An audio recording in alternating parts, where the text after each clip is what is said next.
안녕하세요. 김호준입니다. 어제 해수부는 그동안 의혹으로만 제기됐던 해수부의 세월호 특조위 활동 방해가 사실이었음을 확인했습니다. 박근혜 정부의 해수부가 특조위 활동을 방해한 건 아예 조사가 시작되기도 전부터죠. 상임위원들이 임명장을 받은 건 2015년 3월 5일, 시행령이 공포된 것은 5월 11일. 그때서야, 5월이 돼서야 정원과 조직 구성이 확정됐고 국무회의에서 예비비 의결한 것이 8월 4일. 그렇게 사무처가 구성된 게 8월 4일입니다. 게다가 특별법이 정한 정원 120명을 구성할 수 있게 된 것은 11월 11일. 그런데 해수부는 특조위 활동 시작을 그해 1월 1일로 기산했죠. 사람도 없고 돈도 없고 사무실도 없는데 무슨 수로 조사를 합니까? 해수부 기산대로면 정원이 갖춰지고 한 달 20일 일하면 그해 12월로 조사위가 끝나는 겁니다. 이건 해도 너무한 말도 안 되는 해수부의 억지인데 조선일보는 세월호 2주년 사슬로 세월호 특조위는 주목할 만한 조사 결과를 하나도 내놓지 못하고 비용만 썼고 광화문 유가족들은 천막에서 단식하고 고함만 외쳐댔기 때문에 세월호 문제가 해결이 안 된다면서 말도 안 되는 억지를 부린 정부가 아니라 유가족과 특조위를 질타하고 광화문 유가족 천막부터 걷어내라고 썼었죠. 조선일보가 보수 이념 지지하는 것은 불만이 없습니다. 하세요. 하는데 세월호 참사 해결을 위해 유가족과 특조위를 공격하는 게 이게 이념과 대체 무슨 상관인가요? 그냥 박근혜 정권 하수인 그거 한 거 아닙니까? 김어준 생각이었습니다.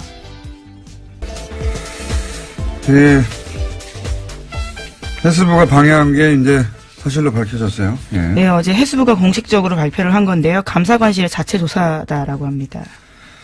요사는 저희가 잠시 후에 당시 특조위 관계자 연결해서 자세한 내용 들어볼 텐데 중요한 건 이게 해수부 자체 판단으로 할 수 있는 일이 아니라는 겁니다. 이게. 예, 당시 박근혜 정부 때 말씀하시는 거죠? 그렇죠. 여기 이제 어제 조사 결과로 나온 것도 아예 문건을 만들어서 예. 그렇죠. 대응 문건이 있었습니다. 문건 보면은 여당 추천 위원 전원이 사퇴 또는 뭐 성명 기자회견 이런 내용이 문건으로 있는데 이 문건이 나왔던 당시에는 해수부가 부인했죠. 자기들이 만든 거 아니라고. 근데 해수부가 어떻게 여당 추천 의원 전원 사퇴를 자기들 마음대로 결정합니까? 예. 그리고 이건 장관도 결정한 게 아니라고 봐요. 박근혜 정부 시절에 장관이 무슨 님이냐요? 예. 박근혜 대통령이 최순실이 써준 거 읽으면 그거 받아쓰기 했어요. 장관들은. 저는 이건 애초부터 청와대의 지시고 그 지시에 맞춰서 이런 초안을 만들어서 청와대에 보냈다. 청와대에 보낼 때까지 나왔잖아요. 초안을. 이거는 청와대의 지시 사항이라고 저는 강력히 추정하는 바이고. 네, 지난 여름에 나왔던 캐비닛 문건에도 그러한 내용들이 있는데요. 비서실장 주재의 수석비서관 회의 정리 문건이 있었습니다. 여기 보면 세월호 특조위 무력화시켜라.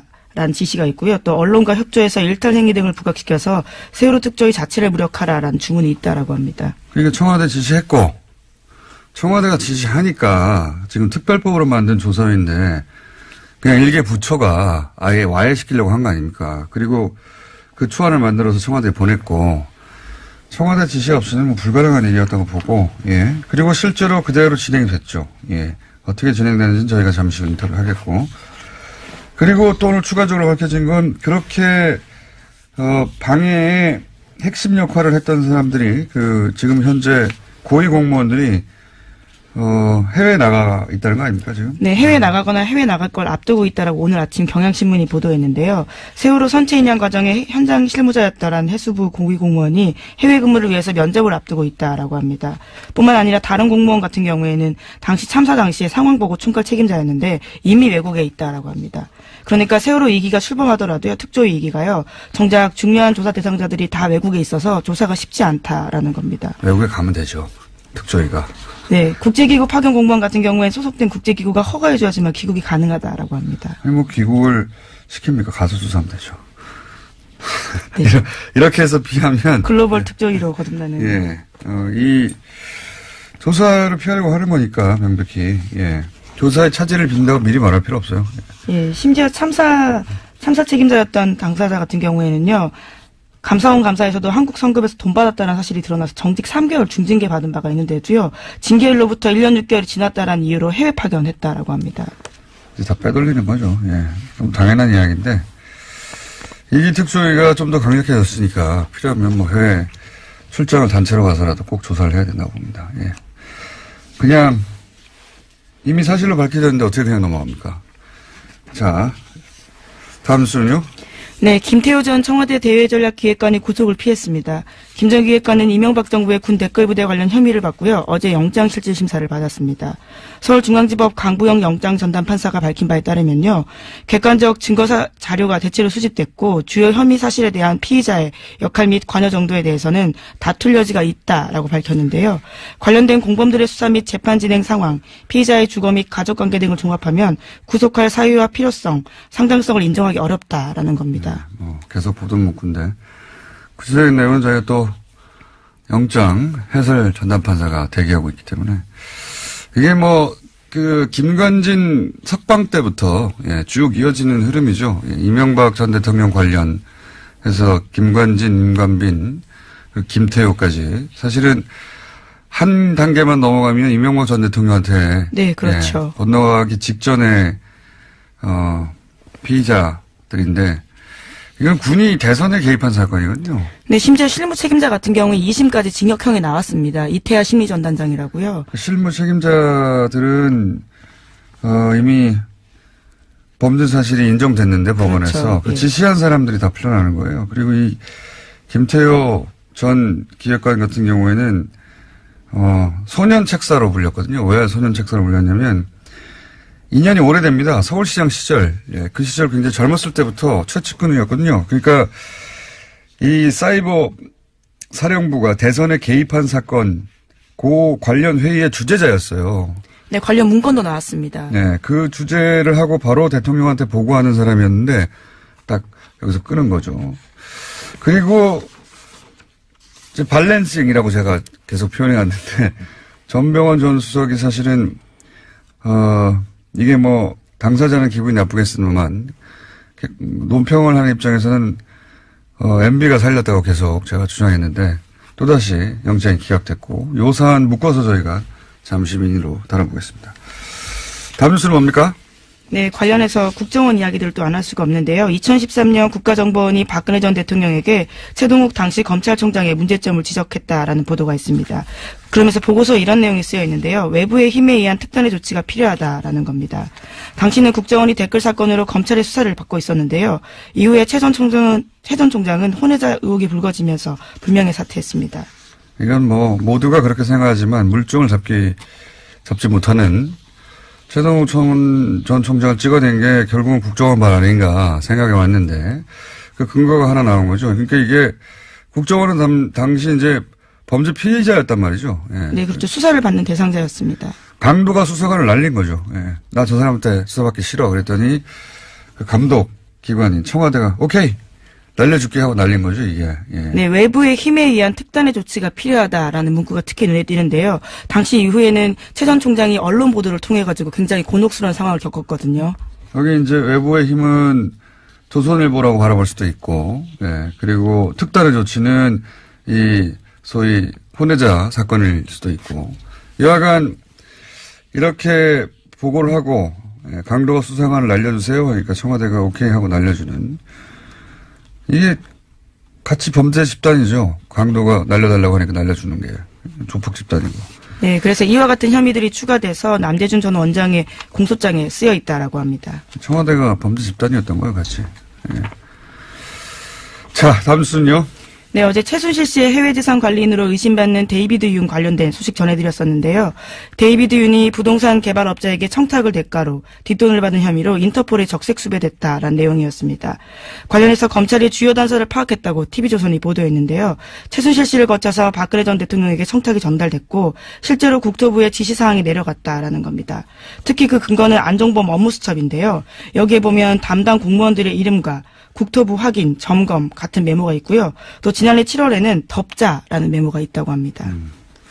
어제는 데이비드 윤이 자체 로비를 한 것인가, 이름을 판 것인가 정도였는데, 이제 한번 더 들어가서 이게 실제로 국토부 지시가 이루어졌다고 하니까 우리가 익숙했던 그 패턴, 최순실이 얘기하고 최순실이 말하면 박근혜 대통령이 지시하고 그것이 안정범 수석에 의해서 실제 실행이 되고 수초에 등장하고 정범실록에. 예, 그 패턴 그대로인데 완전히 새로운 내용이네 이거는. 근데 데이비드 윤이라는 인물, 최순실의 해외 도피재산 관리자가 아니냐 하는 의혹을 받던 이분이 실제로 국내에 들어와서도 기획부동산에 참여해서 이거 하고 나서 50억을 약속받았다는 거 아닙니까? 네, 성공보수로 50억 원 받기로 했다라는 건데요. 이러한 부탁을 받고 난 뒤 한 달 뒤에 최순실 씨가 데이비드 윤한테 문자 보냈다라고 합니다. 부탁한 건 지금 검토 중이다라고요. 그러니까요. 요거가 아주 큰 건이네요. 뭐랄까요. 기획부동산 정부였다. 예. 부끄러움이 없으니까요. 예. 뭐 이권 청탁이 들어오면 대통령 입을 통해서 그대로 수석을 통해서 공무원한테 지시되는 그 패턴이 다시 한번 구체적으로 확인된 거네요. 예. 요거 혐의 추가되면 또 형량이 늘어나겠습니다. 예, 아무래도 그런 상황인데요. 예, 검찰이 계속 주시하고 있습니다.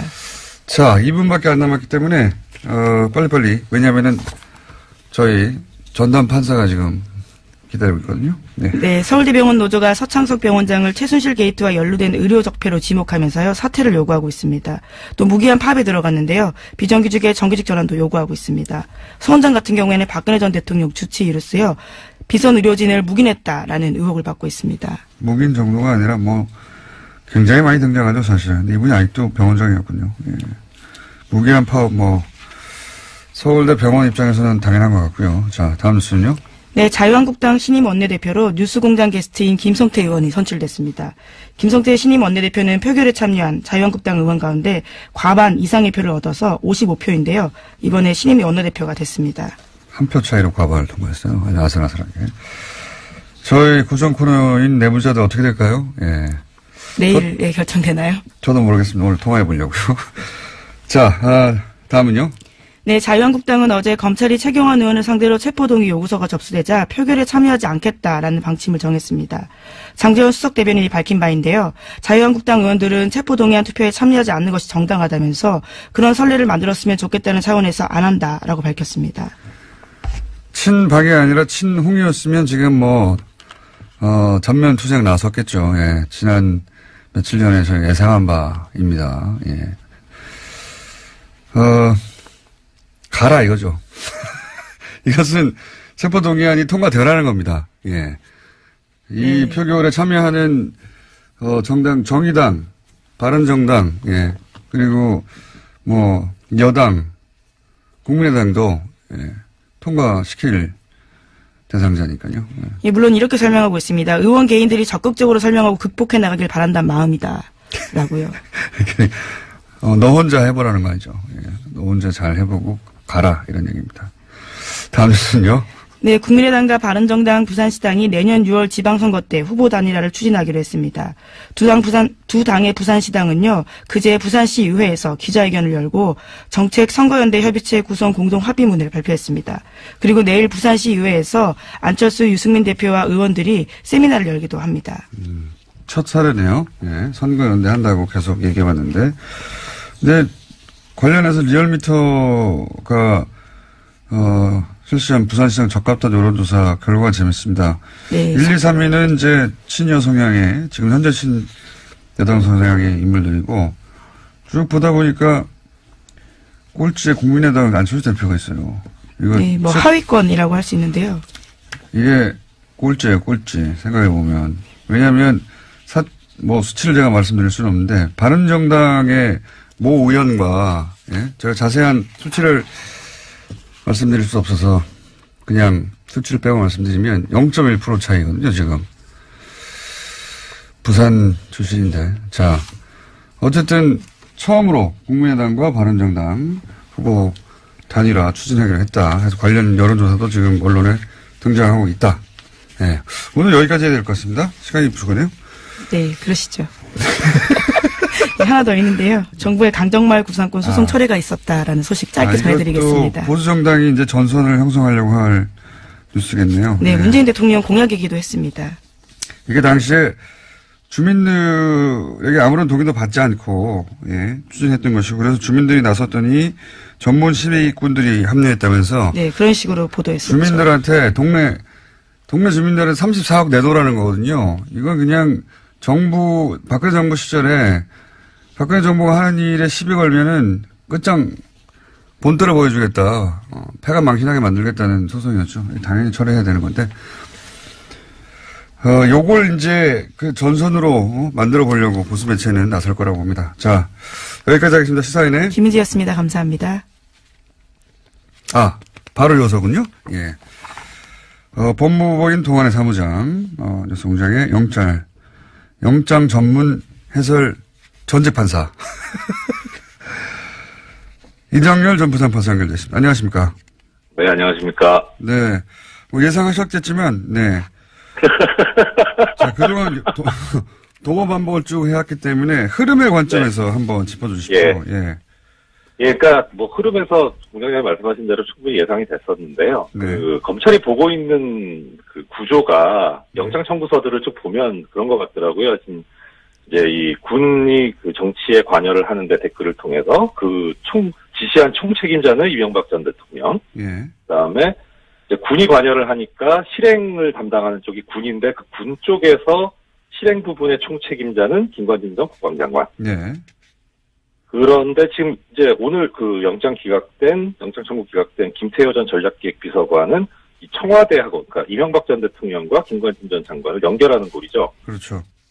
그런데 실행 총책임자가 지금 적부심에서 나왔어요.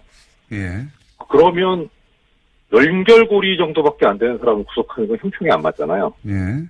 그러니까 그 김관진 전 장관이 석방될 때 이분도 뭐 당연히 안 들어가지 않겠느냐라는 그런 생각이 들었고 그래서 이건 결국은 근원을 따져보면 김관진 전 장관 석방을 시켜놓은 그 무리수가 이게 유발하는 악영향이 아니냐. 그렇게 저는 생각이 드네요. 저희가 보기엔 무리수 거기서 보면 승부수였던 것 같아요. 그렇죠. 승부였죠. 네. 이렇게 뭐 말들이 많고 논란이 있고 뭐 비난 여론이 있더라도 이렇게 한번 석방해 놓으면 나머지가 편하다. 쭉쭉쭉 그렇죠. 다 연결해서 기각해 버리면 되니까 그 관점에서 기각이 된 것으로 보이고요. 왜냐하면 지금까지 쭉 지적해 왔던 이렇게 기각한다는 게 말이 되느냐 하는 부분들이 다 들어가 있거든요. 그렇습니다. 뭐 증거가 다 모였다. 이거 말이 되냐 증거가 다 모였다고 푸는 게부터 시작해서 저희가 쭉 다뤄봤던 뭐 거주가 뭐 어쩌고 하는 것도 이재용 부회장은 뭐 거주가 없습니까? 하여튼 그런 사유들이 총 다 들어갔지만 전체 흐름에서 보자면 김관진 석방 이래로 예상되었던 그러면 그 전병헌 전 정무수석 같은 경우도 도장에 찍혔다가 화이트로 지운 흔적이 나올 만큼 애초에는 구속하려고 했던 것 같은데 이 김관진 석방 이후로 형평이 안 맞는 거 아니냐라는 이야기가 나오니까 밸런싱 차원에서 기각된 거 아니냐 이렇게 저희가 얘기해 왔는데 이번에도 같은 날 또 기각됐어요. 요거까지 묶어서 설명하면 어떻습니까? 화이트 부분은 사실 그거는 약간 좀 전 생각이 다른데 저도 영장 할 때 그런 일이 좀 있었거든요. 왕왕 있는 실수예요. 근데 저는 그 차원에서 볼 수도 있는데. 그건 너무 중요한 사람이었고 모두의 관심 대상이었기 때문에. 그분이 누군지 몰라서 실수했다는 건 좀 말이 안 된다고 보는데. 그러니까 사실 이게 우리 일반인들이 보기에는 그런 인사가 인물이고 중요 사건인 건 맞는데. 판사 입장에서 보면은 모든 사건이 다 중요하거든요. 그러니까 그거는 뭐 사실 논점이 아니까 거기서 나중에 뭐 기회 있으면 따로 말씀드리고 하고. 그건 뭐 그 판사 당사자밖에 모르겠죠, 진실은. 일단 전병헌 선수 같은 경우에 이분이 구속이 되는 게 맞냐 틀리냐는 저는 잘 모르겠어요. 이거 뭐 잘 모르겠는데. 흐름의 관점에서. 영장 기각 사유가 되게 딱 보니까 이게 지금 김관진 전 장관 석방 때문에 문제가 생겼구나 싶은 게 기각 사유를 보면은 아까 공장장님 말씀하신 대로 모든 사유가 총집대성돼 있습니다. 여기에 보면. 여기도 마찬가지군요. 그러니까 오히려 김태효 전 비서관보다 더 자세해요. 더 자세한데 그러다 보니까 앞뒤가 안 맞는 부분들이 생겨버렸어요. 한두 가지만 짚어주십시오.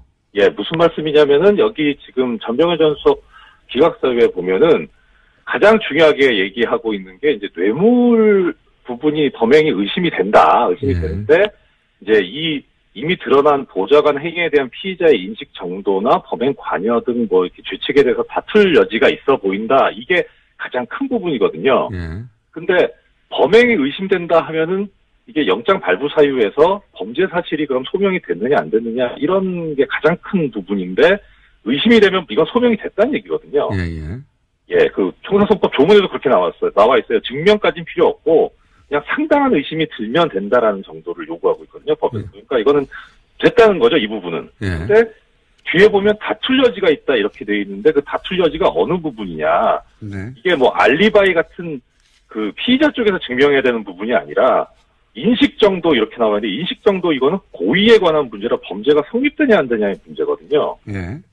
그러니까 범죄 성립 부분에서 다툴 여지가 있다 이렇게 돼버리는 거하고 앞에 그 뇌물 부분이 뭐 의심이 된다 이건 앞뒤가 안 맞는 얘기인 거예요. 이것도 역시 김관진 석방으로부터 비롯된 그 기준들이 마구 흔들리면서 엉망진창이 돼서 그렇죠. 그걸 끌어다 쓰려다 보니까 김관진 전 장관 석방 때 보면은 그 사유가 또 그때는 그렇게 돼 있었습니다. 뭐 위법한 지시라든가 이런 그 공모 여부에 대한 관여 정도 어쩌 이런 식으로 돼 있어가지고 그 부분을 옮겨다 쓰다 보니 이게 지금 같이 그 가려고 하다가 앞뒤가 안 맞게 꼬여버린 그런 게 여실히 드러나 버렸어요.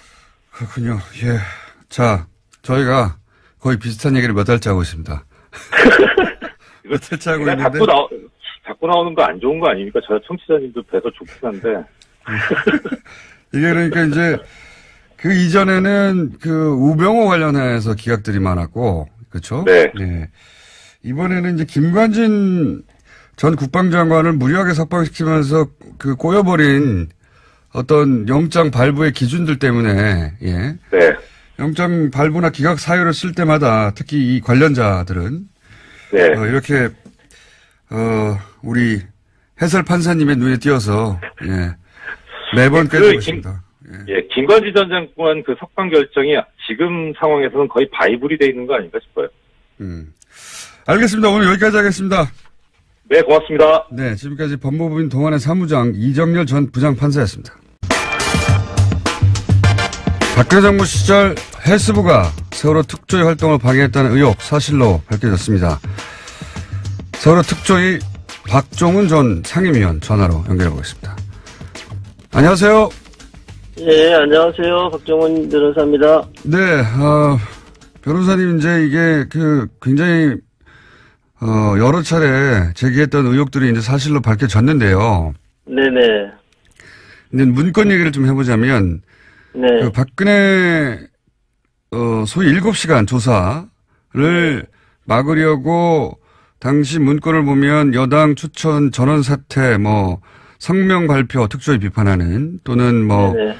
이런 문건의 내용들이 있습니다. 이게 실제 현장에서, 실행이 됐습니까? 네, 맞습니다. 그러니까 그 문건에 대해서 그 당시에는 해수부가 이제 부인하려고 했지만, 네. 그 문건에 나와 있는 내용대로 실행하려고 했다. 물론 이제 그 당시에 여당 추천 상임위원은 결국 사퇴를 안 했지만, 네. 나머지 사람들은 거기에 나와 있는 대로 다 실행을 했던 거죠. 문건이 문건으로 끝난 게 아니라 이게 이제 청와대에 보고됐다고 하는데 이 문건이.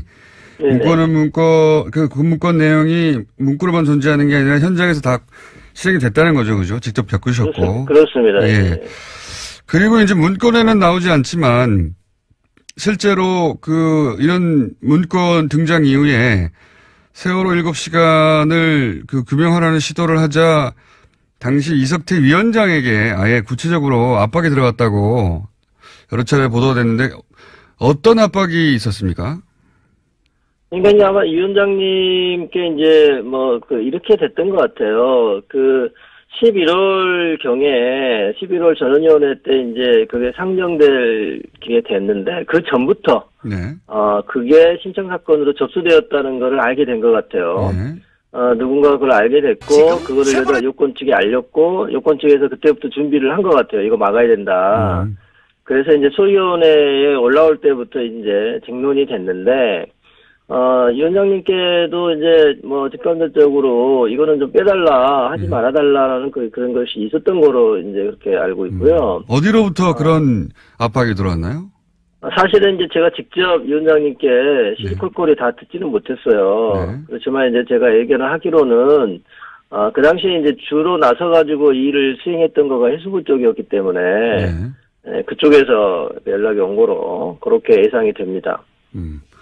그렇다면 뭐 그 당시 해수부 장관이나 해수부 고위 공무원들로부터 뭐 그런 압박을 받으셨을 것 같은데 혹시 뭐 국정원으로부터 직접 전화 받았다 이런 얘기는 못 들어보셨습니까? 그 이야기는 제가 직접 듣지는 못했습니다. 그렇군요. 여간 당시 이제 위원장에게는 전화를 해서 그런 식의 압박이 있었다는 걸로 알고 계시고, 그리고, 문건에, 해수부 문건에 나온 대로, 사퇴를 하거나 또는 뭐, 해수부와 여당 추천 의원 면담, 이런 이야기도 있는데 이건 뭡니까? 문구에는 그렇게 나와 있는데. 네, 그러니까 제가 알기로는 여당 추천 위원들과 여권 측의 만남이 따로 있었던 것 같아요. 따로. 아하. 예, 제가 이제 언젠가 같이 이렇게 어디를 갔다 오는데 전화 통화하는 거를 옆에서 듣게 됐는데, 네. 여당 추천 위원들과 요건이라고 할 때는 이제 뭐 그 정치권 플러스 이제 공무원들 아니겠습니까? 네네. 따로 이제 대책회의들을 이따금 했던 거로 제가 알고 있고요. 그 가운데에서 특히 이 사건은 이제 신청 사건이 접수된 이후에 그것들을 이제 누군가가 요건에 알리게 되고 그러면서 이제 대책회의가 이루어지고 그것이 소위원회에서 그거를 통과시키지 않으려고 하는 쟁론들이 있었던 거로 그렇게 그러니까 특조위하고는 별도로 여당 추천위원들이 해수부하고 별도 대책회의를 했다는 이야기군요. 말하자면. 그게 충분히 예측 가능한 게 제가 이제 옆에서 전화 통화를 들었을 때도 물론 이제 그 전화하신 분은 그런 거를 생각을 못했을지 모르지만 이제 제가 조언을 하기로는 따로 이제 여당이 추천했던 위원들끼리 따로 만나가지고 무슨 이야기를 하는 거로 그렇게 들었습니다. 그 7시간 의혹이 이제 진상규명 소위의 안건으로 올리자 여당 추천위원들이 실제로 중도 퇴장을 하긴 했죠. 그 당시에는 이제 아마 그 여당 추천위원들이 그 내용을 듣고 제목 자체를 보다는 이게 청와대의 대응에 관한 거거든요. 참사 당일에 청와대 대응에 관한 거였는데 그거에 대해서 이제 그 신청하신 분이 상당히 길게 이게 신청서가 돼 있어요. 어떤 내용들이 이제 보도됐었고 했었는데 그게 맞냐부터 시작해서 쭉 돼 있었는데 그거에 대해서 이른바 대통령에 대한 청와대에 대한 조사는 좀 아예 빼려고 그렇게 생각을 했던 것 같아요. 그러다 보니까 이제 소위원회에서 다툼이 있었던 거죠. 소위원회 당시에도 이제 그때 뭐 불참한 사람도 있었고 그거에 대해서 정확하게 반대 의견을 제시하고 이건 안 된다고 했던 사람도 있고요. 예. 그리고 왜냐하면 제가 궁금한 건 문구대로 진행이 됐나 싶어서 그러는 건데 중도 퇴장도 있긴 있었습니까? 그 문구대로 진행됐다고 하는 거는 저는 이제 소위원회에 이제 제가 이제 안전사회 소위원장이기 때문에 진상규명 소위원회에는 참석할 수 없었는데 전원위원회 때 전원위원회 때 이제 그 제가 직접 이제 옆에서 목격을 했는데 적극적으로 이제 반대 의사를 표명하고 제가 보기에는 좀 이치에 맞지 않는 근거를 대면서 뭐 헌법 위반이라고 시작해서 대면서 반대 의사를 표명하고 저희가 이제 표결에 들어갔을 때 그거 다 우르르 나가가지고 그날 이제 기억하기로는 이제 국회까지 가서 뭐 이렇게 기자회견도 하고 그랬던 거로 기억이 나고요. 그리고 물론 이제 그 이후로 그분들이 이제 그 상임위원 빼고는 여당 추천 상임위원 빼고는 실제로 그 특조위 회의에 나오지도 않고 그랬던 거거든요. 뭐 거의 문구대로 이루어진 셈이네요. 중간에 사퇴하고 기자회견을 그때 5명인가 했었죠 아마. 네네 그렇게 기억합니다. 문건대로 기자회견도 이루어졌고 그리고 실제 별도로 해수부하고 여당 쪽 추천위원들하고 대책회의를 하는 일도 있었던 그런 정황을 이제 예상이 되고요. 그러니까 이제 그 이루어지지 않은 거는 여당 추천 상임위원이 함께 사퇴하지 않은 거. 그 정도만 좀 달랐던 것 같고요. 나머지는 거의 그대로 이루어진 거 아닌가 싶습니다. 알겠습니다. 그리고 한 가지만 더 짚자면 사실 그 해수부가 지금 이제 7시간 의혹 관련해서 그 시점부터 이렇게 그 대규모 집단 행동, 여당 추천위원들 방해, 뭐 중도 퇴장이라든가 기자회견이라든가 이런 일들이 있었는데 그 사실상 이 특조위가 사무실을 구하고 꾸려진 건 8월 아닙니까? 그죠? 예, 8월 달이 이제 중요한 이유가 그 전에는 그 공식적으로는 상임위원들밖에 없었다는 거거든요. 그러니까요. 그래서 나머지 뭐 이제 민간의 전문위원 몇 사람들이 이제 좀 도와주고 있었던 건데, 이른바 이제 하부 조직이 없었던 상황이었어요. 네. 그러다가, 8월 4일 날이 중요한 거가, 이제 계속적으로 뭐 예산도 깡도 없었던 상황이었는데, 그때 그 전에 직전에 저희가 이제 공무원을 채용을 했거든요. 결정직 공무원을. 네.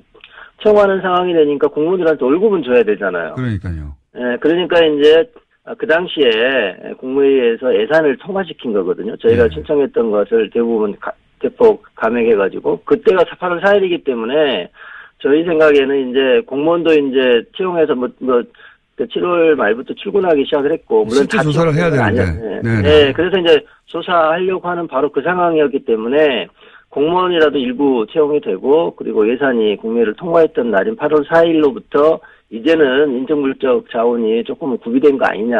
예. 그래서 그때부터 특조위가 출범한 거로 봐야 된다. 저희 주장은 그랬고 그것이 실제로 행정법원에서 인정된 거죠. 판례상. 뭐 당연히 뭐 돈도 있고 사무실이 있어야 조사를 할 수 있는데 이게 특별조사위원회 아니니까 그러니까요. 그냥 뭐 심의하는 사람들이 아니거든요. 상임위원들이 앉아가지고 조사를 해야 되기 때문에 당연히 저희는 그 이후에 출범한 거로 그렇게 볼 수밖에 없습니다. 그리고 실제 120명을 이제 정원으로 하고 있는데 그게 또 다 꾸려진 건 11월 거의 중순 다 돼서라고 알고 있는데 120명이요 다 네. 꾸려진 적이 없어요. 특조위 예? 마칠 때까지. 그렇습니까? 그게 왜 그러냐면 이제 파견 공무원도 제대로 정해진 대로 오지를 않았고 저게 이제 특별조사위원회가 상황이 상당히 안 좋았지 않습니까? 그 네. 당시 여당 쪽에서 여권 쪽에서 계속 반대를 했기 때문에 그러니 이제 이 기간이 얼마가 될지 알 수가 없는 거예요. 네. 그러니까 좀 그 유능한 인재를 뽑으려고 해도 그분들이 뭐 예컨대 안정적으로 한 3년간은 내가 그 일을 할 수 있다 이러면 이제 올 수도 있는데 이게 몇 달 후에 끝나버릴지도 모르는 상황이 자꾸 반복이 그렇죠. 되니까 네. 전체를 다 원래 정해진 인원으로 뽑힌 적이 없고 제 기억으로는 100명 이상 같이 근무한 적이 없었던 것 같아요. 정원이 찾던 적도 없다. 네. 그러면 이제 사무실을 구하고 드디어 월급을 줄 수 있게 된 8월부터 따진다 하더라도 만약에 해수부 그 기산한 대로 1월 1일부터 시작이라면 4개월 활동하고 끝나는 거 아닙니까? 해수부 말대로 하면. 네, 그렇죠. 물론 이제 이제 1년 플러스 6개월을 조사할 수 있다고 하는 네. 그거는 이미 저희가 전원위원회에서 의결을 했기 때문에 그래 갈 수는 있었지만 문제는 이게 고의로 생각하면 정부 여당에서는 8개월 동안 일을 못하게 만든 다음에 그렇죠. 8개월을 이미 그냥 조사 못하게 만든 다음에 기간은 기간대로 1월 1일부터 계산해버리는 거죠.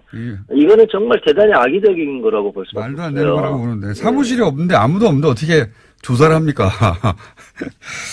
어쨌든 그게 다 의도적이었다는 게 이제 처음으로 밝혀졌는데 이게 이제 검찰로 넘어가면 더 많은 사실들이 밝혀지겠죠. 이거는 해수부 내에서 사실은 수사권 없는 상태에서 조사한 거니까요.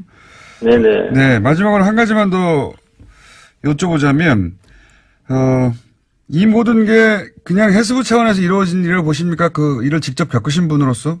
아니, 저는 절대 그렇지 않다고 봅니다. 이게 이제 저는 대한변협 세월호 특위 시절에도 이제 특별법 만드는 운동을 했지 않습니까? 네. 그 당시도 지켜보면 이른바 이제 청와대 라인이라는 게 있었다는 게 명확하게 구별이 돼요. 여당 그 국회의원들 가운데서도. 그러니까 네. 뭐 여당 대표나 원내대표가 이게 주로 하는 게 아니라 제 기억으로는 이제 김재원 그 당시 원내수석 부대표가 네. 주로 했던 거로 기억이 되고요.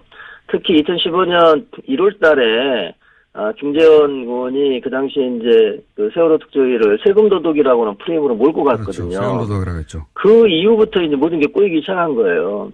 그 전만 해도 파견 공무원들이 그렇게까지 뭐 방해하거나 그거보다는 빨리 설립하게 해주고 자기네는 이제 빠지려고 했던 건데 그 말이 나온 다음부터는 이제 협조가 안 되고 심지어 여당 추천 상임위원이 공무원들 다 그냥 언대복귀 시켜버리는 상황까지 가게 되고 그래서 직원도 없고 그냥 임시공간만 덩그러니 있는 상황에서 상임원 안전이 있는 그런 상황까지 갔던 거거든요. 그것이 어떻게 해수부 단독으로는 될 수가 없는 거죠.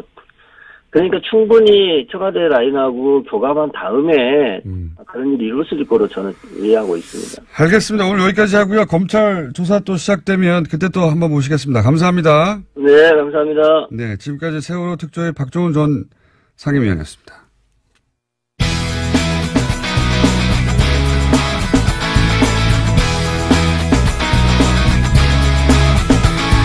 자, 최근 들어서 최장 시간을 확보한 양지열 변호사. 보통 두 자릿수가 안 나오는데 오늘 10분 가까이 나오니. 네, 법대로 합시다. 큰일 났네. 법대로 합시다를 맡고 있는 양지열 변호사입니다. 네, 3분 이내로 끝내야 되는데. 그러게 말입니다. 2개 정도 해야 되겠네요. 이렇게 주제 2개 들고 왔어요, 그래서. 할 말씀 없으실까봐. 자, 네. 우선 장시호 씨. 네. 예. 항소를 했는데 검찰은 항소를 안 했어요. 원래 이제 불이익 변경 금지 원칙이라 그래서 불이익 변경 금지 원칙. 예. 1심에서 재판을 2년 6개월을 받았으면 예. 피고인이 항소를 하면은 최소한 항소심에서 아무리 올라가진 않는다. 그러니까 깎아줄 수 있어도 더 늘어나지 않는다는데 그거를 예외로 두는 게 검찰도 같이 항소를 하면 검찰도 항소를 했기 때문에 2년 6개월보다 올라갈 수가 있거든요. 그게 보통 상례예요. 그런데 이번에는 검찰이 안 해버렸죠. 이게 무슨 말인지 잘 모르실 것 같은데 원래 이제 약식 명령 같은 거 있잖아요. 좀 가벼운 거. 그렇죠. 예. 벌금으로 그냥 끝낼 수 있는. 예. 근데 거기 보면은 뭐 정식 재판 청구할 때 항상 나오거든요. 근데 정식 재판을 청구해서 이제 피의자 권리를 보호받고 싶어도 혹시 이거 벌금 20만 원이었는데 정식 재판하면 50만 원 되는 거 아니야? 이런 두려움 때문에 정식 재판을 청구를 포기할까봐 그 피의자 권리 보호 차원에서 재판을 해도 더 올라가진 않는다. 더 올라가지 않는다. 더 올려치지는 않는다. 이게 불이익 변경 금지라고 하는. 그래서 저는 이제 약식명도 받아보셨나 봐요. 저희 준 법조인 생활을 한 10년 가까이 하다 보니까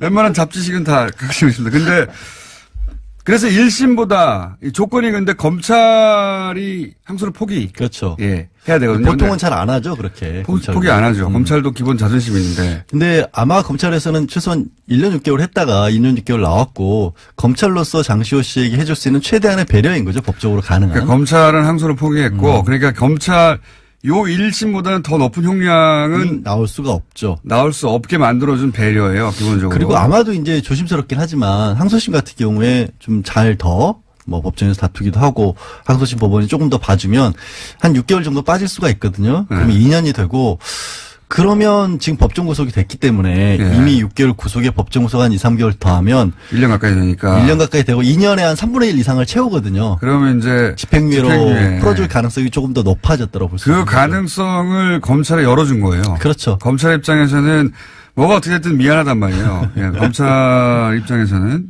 그러니까 법원에 대해서도 좀 얘기를 한 거죠. 우리도 이렇게까지 하는데 좀 봐주십시오라는 얘기를 조심스럽게 했다라고 봐요. 검찰이 이런 사건에 항소를 포기하는 건 굉장히 이례적인데. 그렇죠. 뜻을 표현한 겁니다. 이거 너무한 거 아니에요?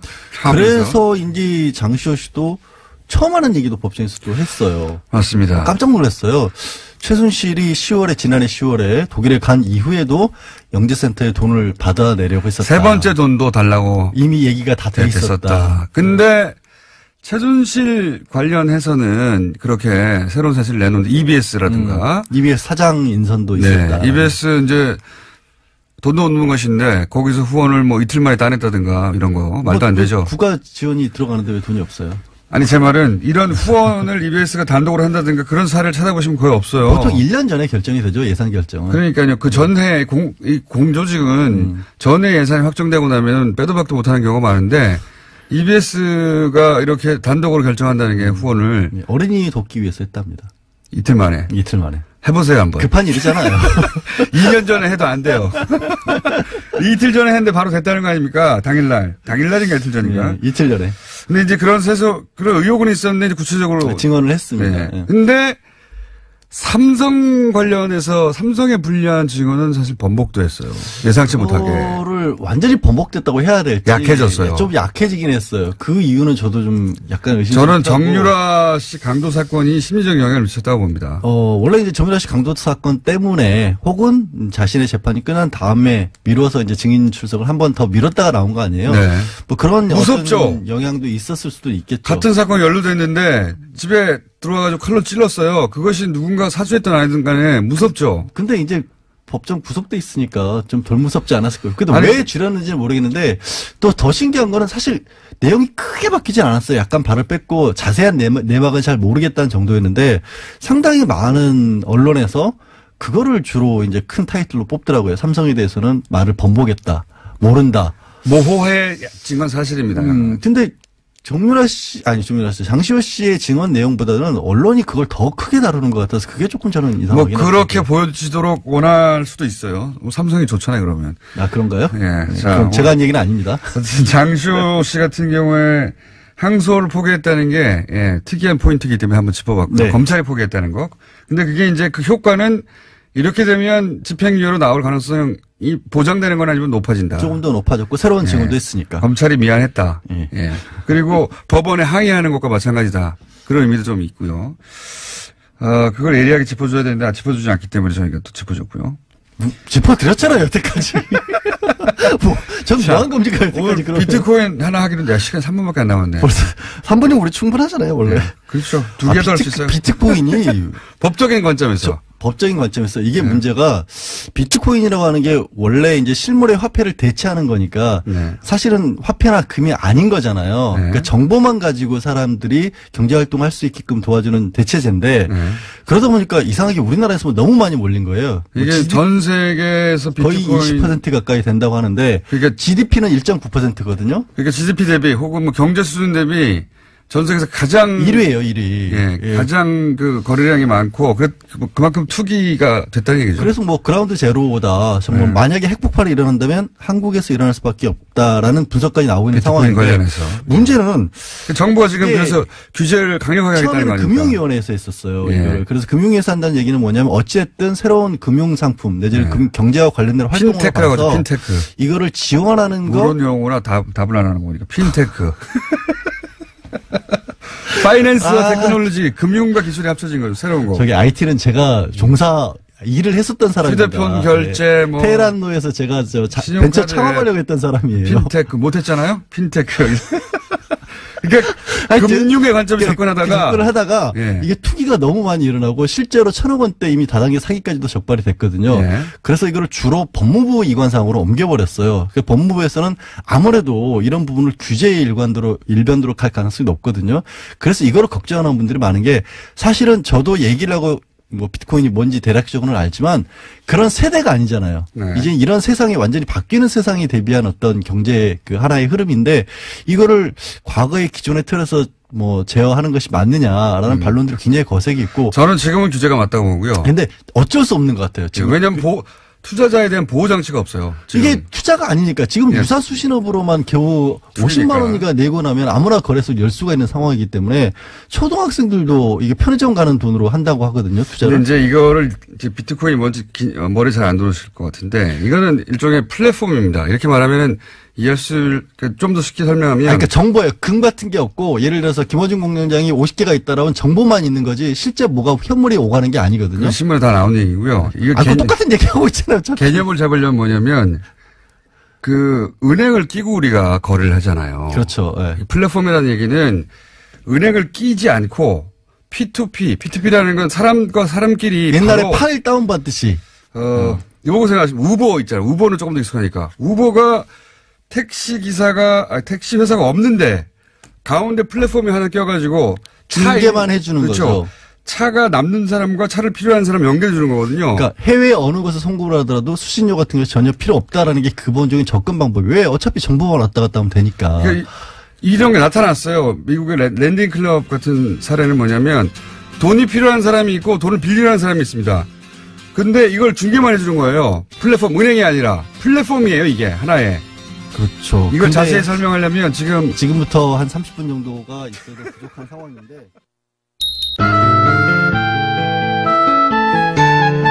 노래가 좀 정의당 노회찬 원내대표 나오셨습니다. 안녕하십니까. 네, 안녕하십니까. 자, 자유한국당 이제 원내대표시니까, 예, 자유한국당 김성태 3선인데 원내대표가 당선됐습니다. 네. 논평 한마디 해주셔야죠. 같은 원내대표로서. 네. 제가 김성태 의원한테 당선되기 전에. 예. 제가 표는 없지만 마음으로 한 표 드리겠다고 이렇게 얘기를 했습니다. 네, 속이 없는 말을 하셨고요. 예. 예, 원래 이제 김성태 원내대표는 한국노총 출신이에요. 네, 그래서 오랫동안 이제 노동자를 대변해온 역할을 해왔는데 초심으로 돌아가기를 간절히 바라고요. 초심으로 돌아가기를. 그리고 또 원래 좀 정의파예요. 예. 예. 정의파인데 물론 이제 정의를 찾기 힘든 당이긴 하지만은 좀 이 정의의 편에 서서 문제를 풀도록 예. 기원합니다. 자, 일단 축하 말씀 해주셨고, 실제로는 막 싸우겠죠. 예. 어느 것 하나, 뭐랄까, 같은 편에 설, 일이 없을 것 같은 어떤 두 정당의 원내대표. 근데 이제 노동운동을 하셨기 때문에, 네. 예. 그때도 좀 아셨습니까? 저는 굉장히 오래전부터 알았어요. 20년 전부터 알았어요. 그렇군요. 예. 네. 그래서 막말하기 힘드시겠군요. 네, 뉴스 공장에서 배출한 3호 예, 대표입니다. 뉴스 공장이 고정 코너 하셨던 그러다가 대표 되셨던 분들 중에 끝이 좋은 분이 아직 없는데. 자, 김성태 의원님 내일 나오실지 모르니까 그 얘기는 그때 하기라고. 지난주 이제 본격 불거지긴 했는데, 예. 지난주 수요일 코너 이후에 불거진 일이기 때문에, 네. 국민의당에서 이제 박주원 사태가 벌어졌어요. 예. 네네. 사실은 한 10년 전쯤의 일인데, 박주원 최고위원이, DJ 비자금 의혹을 이제 제기했던, 그건 좀 뭐랍니까. 벌금 맞았죠? 주성영 의원이 벌금을. 허위사실이었다고. 예. 그렇게 판정이 났죠. 예. 결론이 났는데 그때 실제 자료를 준 사람이 국민의당 현재 최고위원이다. 그래서 사실은 국민의당 내부에서 난리가 났잖아요. 네. 이 사건의 효과를 두고 한쪽에서는 이제 통합 드라이브에 제동이 걸릴 것이다라고 해석하기도 하고 한쪽에서는 이제는 뭐 이렇게까지 됐으면 친한파의 속성이 저러하니 이제 사실상 호남계는 결별 기정사실화 하는 거 아니겠냐. 이렇게 양쪽으로 해석이 갈리는데 어떻게 보십니까? 예, 일단은 주장들이 서로 엇갈리고는 있지만은 시간이 지나면서 주승영 의원 전 의원이 한 얘기가 예. 사실로 좀 확인되는. 최근의 인터뷰는 또 박주원 최고는 전혀 그런 적이 없다고 했다고 최근의 인터뷰는 설사 그런 말을 했다 하더라도 이렇게 바뀌었어요. 예, 그래서 여러 가지로 좀 주장이 흔들리고 있어요. 예. 사실관계가 흔들리고 있기 때문에 어느 게 사실인지는 거의 이제 짐작이 되고 있는 상황이라고 보여지고 그럼 그런 사람이 어떻게 최고위원을 애초에 어떻게 거기 들어갔는가. 예. 이제 그런 게 이제 문제가 사실 제기되는 거고 좀 친한 진영의 어떤 신뢰성이라거나 이런 것들이 좀 흠집이 간 건 사실이죠. 인적 구성도 이거 치는 게 아니냐 뭐 이런 비판도 있고요. 예, 예. 네. 그래서 바른정당하고 합치려고 하는 거 아니냐 뭐 이런 얘기도 있긴 합니다만 어떻게 전망하십니까? 그래서 결국은 통합하겠다고 계속 갈 거다. 이 사태가 통합이든 또 그 반대든 결정적 영향을 주지는 않을 것이고요. 흠집 내기 정도는로 끝날 거는 같은데 제가 볼 때는 통합 드라이브는 계속 걸 것 같고요. 예. 결국에 사실 이번에 대표가 되면 지지율 오를 거라고 얘기했지만 지지율이 전혀 오르지 않고 떨어졌죠 오히려. 예, 광주 같은 데서도 오히려 정의당보다도 더 이렇게 뒤로 빠지는 자유한국당보다 더 떨어진 경우도 있습니다. 상황이죠. 예.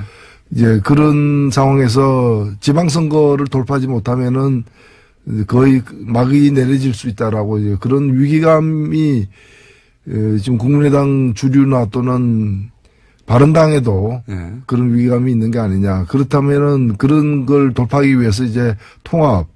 근데 통합이 여러 가지로 이제 통합을 하기 위해서 이뤄야 될 것들이 이제 많기 때문에 선거연대 정도까지는 갈 수 있지 않겠는가. 그리고 선거연대를 가게 되면은 서울이나 경기 또는 몇 개 지역에서 나름대로 이렇게 호각세를 갖다가 만들어낼 수도 있다고 보입니다. 통합까지는 안 갈 거라고 보십니까? 그러니까 지방선거 전에? 통합 갈 수도 있죠. 근데 통합을 간다는 얘기는 뭔가 하면은 이제 선거를 앞두고 그 들어올 만큼 나가는 쪽이 꽤 있을 수도 있다라고 보여지는 거죠. 지금 39석인데 예. 39석인데 13석이 이제 비례대표고 26석이 지역구 의원인데 국민의당 같은 경우에 26석 중에서 호남이 23석이거든요. 네. 나머지가 3석밖에 안 돼요. 예. 서울, 경기 이렇게 해가지고 3석밖에 안 되기 때문에 그러면 이 23석의 다는 아니겠지만 상당 부분이 나갈 수 있죠. 네. 나갈 수 있는데 그렇게 되면 굉장히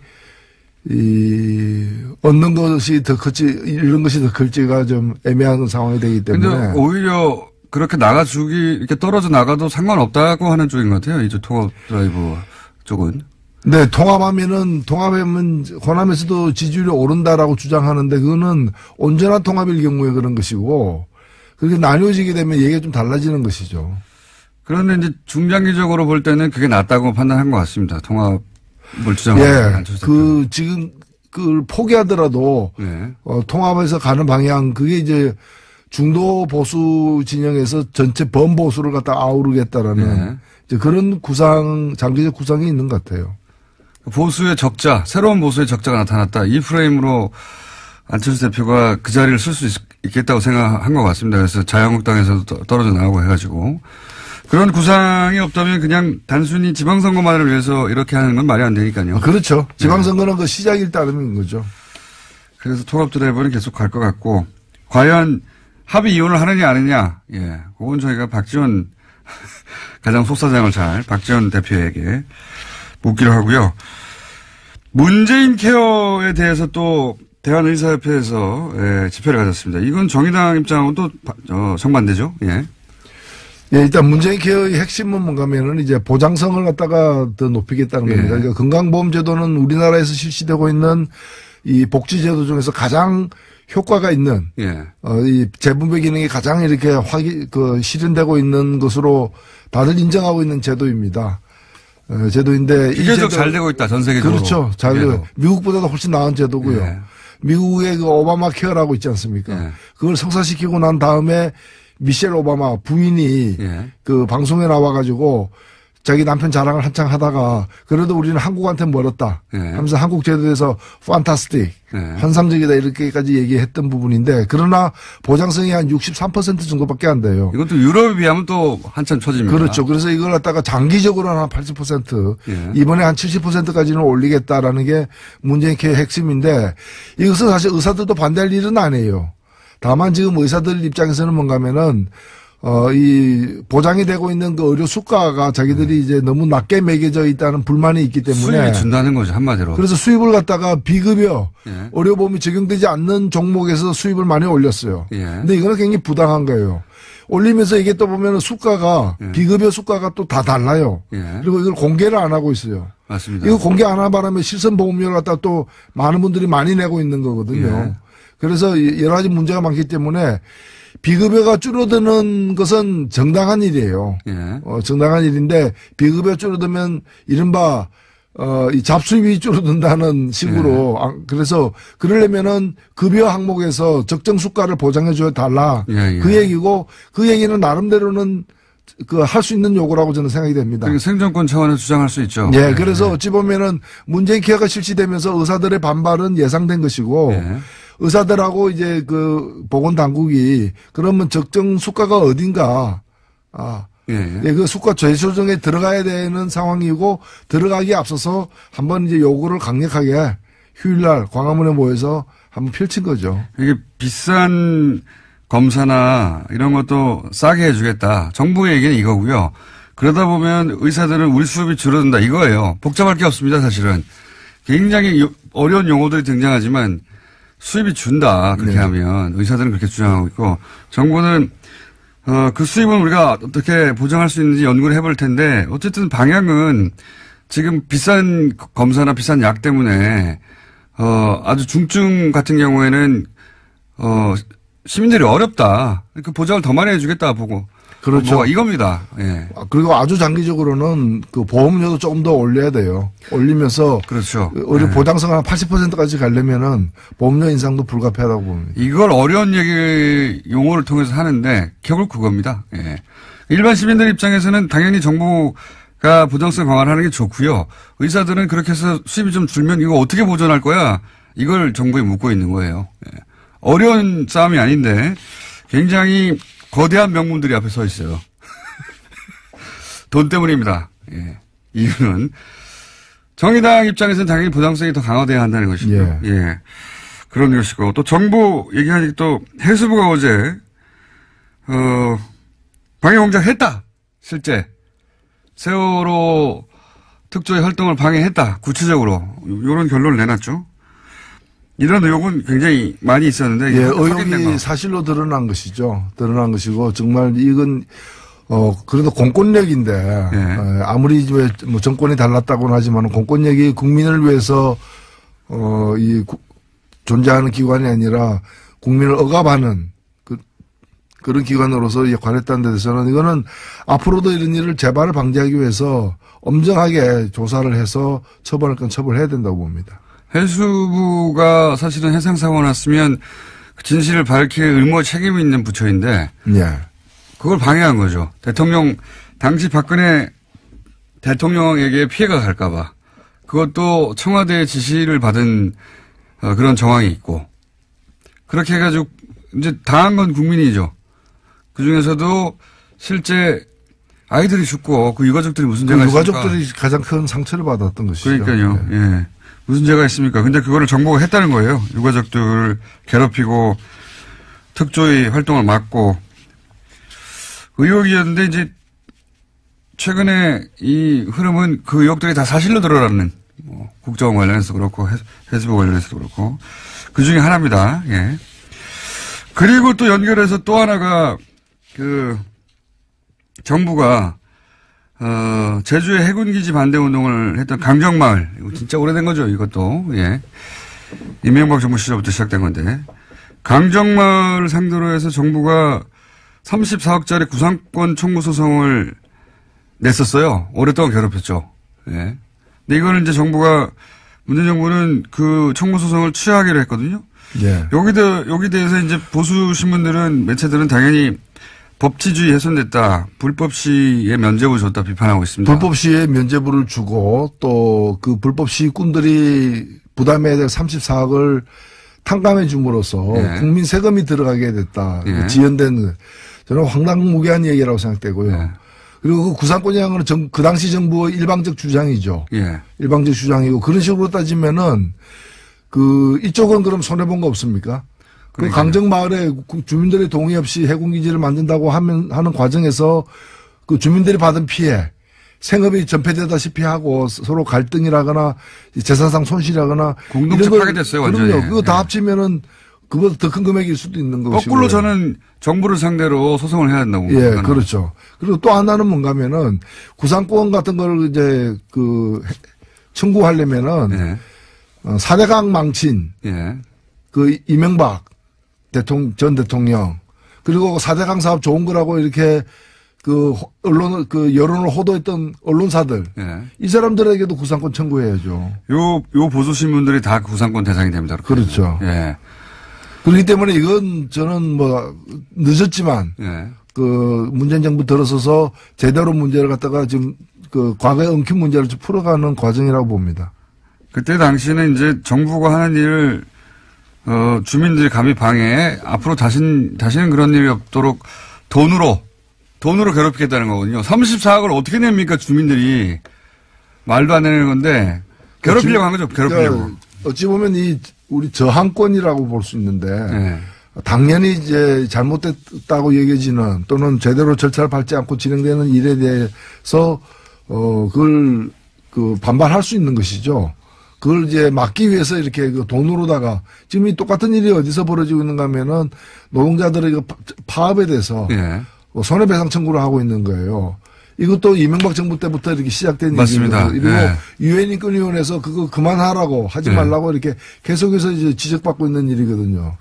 그게 세월호 집회로 인해서 피해를 입었다고 하는 그 상가들 모아가지고 이런 거를 또 하기도 했고 사실은 이명박 정권 시절부터 정부가 추진한 일에 항의하는 사람들 또는 뭐 그로 인해서 피해를 입은 사람들이 이런 집회를 하면 이런 식으로 소송을 통해 가지고 예, 괴롭히는 걸 정말 많이 했어요. 예, 그렇죠. 예, 그런 건 정말 많이 했고 그 중에 이제 강정마을 주민들 같은 경우는 그 공동체도 파괴됐고 먹고 이 생활이 중지된 거죠. 예, 그분들을 상대로 해서 정부를 상대로 까불면 끝장을 보겠다는 식으로 본때로 보여주는 소송이었기 때문에. 이걸 법률용어로 겁박한다 그러죠. 겁박이요? 겁박한다. 예. 과거에는 체류탄 쏴가지고 이제. 그건 못하니까. 시위하는 사람을 물리쳤다면 이제는 이런 이제 손해배상 청구나 구상권 행사 등을 통해 가지고 이렇게 겁박하는 거죠. 돈으로 소송하는 건 이명박 정부 시절부터 시작된 하나의 패턴입니다. 예. 그럼 진짜 괴롭거든요. 예. 당하기 시작하면. 그리고 이런 소송은 오래 걸리거든요. 아무리 명분이 주민들에게 있다 하더라도 실제 끌려다녀야 되는 거 아닙니까? 이거 진짜 괴로워요. 소송 당하기 시작하면. 그걸 정부가 멈추려 했다는 것이고요. 예. 자, 국민의당 얘기도 했고, 바른정당 얘기도 좀 했고, 정부 얘기도 했고, 한국당 얘기를 안 했네요? 자유한국당. 예. 제가 오늘이 12월 13일이죠. 예. 바로 1년 전에 어떤 일이 있은 줄 아십니까? 13일이면 탄핵안 통과된 직후인데요. 통과된 직후에 예. 지금은 바른당에 있다가 자유한국당으로 다시 복귀한 네. 김무성 의원이 예. 작년 딱 1년 전 오늘 뭐라고 얘기했는가 하면은 새누리당은 해체하고 재산은 국고 환수해야 된다 이랬거든요. 예. 그리고 그 당산이 뭐니 다 재벌들 예. 쥐어짜서 받은 돈이니까 그거 다 국고 환수해야 된다 그랬죠. 예. 예. 그래서 거기 그 당사로 다시 들어왔어요. 저는 1년이 지났지만은 예. 이 말은 정말 정확한 지적이었고 정당한 예. 문제 제기였다고 생각되고 지금 대한민국에 해체돼야 되는데 해체 안 되고 있는 조직이 2개가 있어요. 2개가 있습니까? 예, 자유한국당하고 정경련. 아, 정경련. 예, 정경련 여전히 그 50층짜리 건물 유지하면서 버젓이 있다는 걸 우리 국민들이 아마 요즘에 잘 안 나오니까 잘 잊고 그렇죠. 있는. 최순실 사태 초기에 정경련이 너무 깊숙이 관련돼서 정경련 해체 이런 얘기 막 나오지 않았습니까? 나왔죠. 그리고 예. 거의 뭐 해체되어야 마땅한 걸로 국민들의 동의를 사실 얻은 거죠. 예. 지금 그냥 조용히 시간을 보내고 있는데 그럴 문제가 아니라고 저는 보는 거. 정경련. 예. 그렇군요. 김무성 대표가 그때 다시는 안 볼 것처럼 정말 많은 얘기를 했고 그중에서 그 가장 치명적인 것 중에 하나가 자유한국당 재산 그거 재벌들한테 다 뺏은 거 아니야. 군사정권 시절에. 네. 그런 얘기를 본인 입으로 했어요. 본인 입으로 해가지고 그리고 실제 그때 당시 JTBC였던 것 같은데 JTBC가 팩트체크 쭉 해가지고 엄청 많은 돈을 뺏었구나 하고 재산 목록 쫙 정리했었거든요. 네. 다시 들어갔습니다. 사실은 한국의 보수가 새롭게 태어나려면은 스스로를 해체하는 그 과정을 좀 반드시 거쳐야 된다고 봅니다. 사실 찬스였다고 저는 생각하거든요. 네. 보수정당 지지율이 왜 낮은지 잘 모르는 것 같아요. 그냥 현 정부를 반대하는 것으로 충분히 과거의 보수 세력을 직결시킬 수 있을 거라고 착각하는 것 같은데요. 이 문재인 정부가 지지율이 높은 건 여러 가지 이유도 있지만 보수가 너무 못해요. 현재. 뭔가 예전에 하다못해 천막 당사 같은 퍼포먼스라도 좀 있어야 되는데 아무것도 없이 그냥 이래가지고 이게 찬스를 놓치고 있다고 저는 생각합니다. 보수정당이. 망해 가고 있는 거죠. 근데 지방선거 이후에 지방선거 때 자유한국당이 원하는 만큼의 결과를 못 내면 흔들릴 거 아닙니까? 실제. 그렇죠? 그래서 지방선거를 기점으로 한 정계 대개편, 이런 가능성이 충분히 있지 않을까요? 국민의당이나 바른정당도 그것 때문에 움직이는 것 같고, 지금. 근데 문제는 이제 국회죠. 사실 국회 의석은 이제 다음 선거 때까지는 변함이 없기 때문에. 3년이 남았으니까. 예. 예. 변함이 없기 때문에, 지금도 보면은 야당 지지율 다 합쳐가지고 30%밖에 안 되잖아요. 예. 다 합쳐가지고. 예. 근데, 이제 실제로 그 국회 내에서 보면은 그 다 합치면 의석이 50%가 훨씬 넘잖아요. 예. 그래서 이런 상황이 바뀌지 않기 때문에 이것이 가장 큰 문제가 되고 있다. 그래서 국회의 어떤 이 1년 전에 예. 2016년에 이렇게 만들어진 이 그 국회 정치 지형을 어떻게 돌파할 것이냐가 가장 관건이 되는 거죠. 만약에 예를 들어서 뭐 만약입니다만 국민의당이 합의 이혼을 했어요. 그래서 한 20여 석 가까이 떨어졌습니다. 그리고 그 국민의당이 이제 정책 그 공조를 민주당하고 더 긴밀히 한다 하더라도 그럼 어떻게 됩니까? 대결 구도가 자유한국당과 바른정당과 국민의당이 합친 곳이 손을 잡고 한 20여 석으로 손을 잡고 그럼 100 그쪽이 더 많네요. 많죠. 네, 그쪽이 더 많네요. 국민의당이 어떻게 쪼개지는가에 따라 다른 문제죠. 네. 그렇군요. 예. 네. 그렇게 합쳐지면은 보수로 분류될 우리나라 정치 기형 기준으로 보수로 분류될 의석수가 더 많습니다. 저는 그래서 지금 집권 여당이 그 문제에 대해서 나름대로의 돌파할 방안을 내놔야 된다고 봅니다. 그거 쉽지 않은 문제인데 어떻게 조언하시겠습니까? 저는 뭐 선거제도 개편이라거나 또는 개헌안이라거나 그리고 공수처 문제 또 몇 가지 주요한 그 핵심적 과제에 대해서 합의안을 만들고 그에 대한 어떤 연대 이게 이른바 그 개혁연대죠. 나라다운 나라를 세우기 위한 개혁연대를 갖다가 광범위하게 구축해서 과반 의석을 갖다 확보하는 것이 중요하다고 봅니다. 선거제도 개편 이거 굉장히 중요한 건데 정의당 입장에서는 엄청나게 목말라 하는 거 아닙니까 이게. 그렇죠? 예. 뭐 지금은 정의당만은 사실 아니죠. 뭐 국민의당이나 하여튼 야당 입장에서는 자유한국당만 빼고는 이 선거제도 개편을 원할 것 같아요. 예. 독일식 정당방문제 얘기도 계속 나오고 이거는 뭐 정의당이 수십 년째 진보 정당이 주도하게 왔던 건데 그 얘기를 다음 주에 한번 자세히 볼까요? 네. 왜 예를 들면 독일식 정당방문제 말은 많이 들어봤는데 정확히 뭔지 잘 모르시는 분도 많거든요. 우리나라에 딱 맞는지 안 맞는지 또 논란도 있죠. 예. 일단은 국민들이 지지한 만큼 그대로 이제 의석을 갖는 겁니다. 그러니까 정의당 같은 경우에 2016년 총선에서 작년 총선에서 7.3%의 정당 지지율을 얻었거든요. 정당 투표에서. 그럼 독일 같으면은 7.3% 얻었으면은 의석도 7.3% 갖는 겁니다. 맞습니다. 그러면 300석 중에 7.3%는 22석이 되는 거죠. 엄청나게 큰 거죠. 지금 정의당이 22석이라면은 저는 엄청나게 많은 일을 갖다가 정의당 혼자서 하는 것이 아니라 더민주당하고 같이 한다거나 해가지고 많은 걸 돌파해낼 수 있었다고 사실 생각되거든요. 정의당 입장에서는 아니 정육점 가서 소고기를 샀는데 730g을 샀어요. 집에 와서 보니까 200g밖에 없는 거예요. 왜 200g인가 하면 정의당이 지금 의석은 6%잖아요. 6석이니까 2%죠. 만일에 국회에서 총리를 뽑는다. 실세 총리를 뽑는다.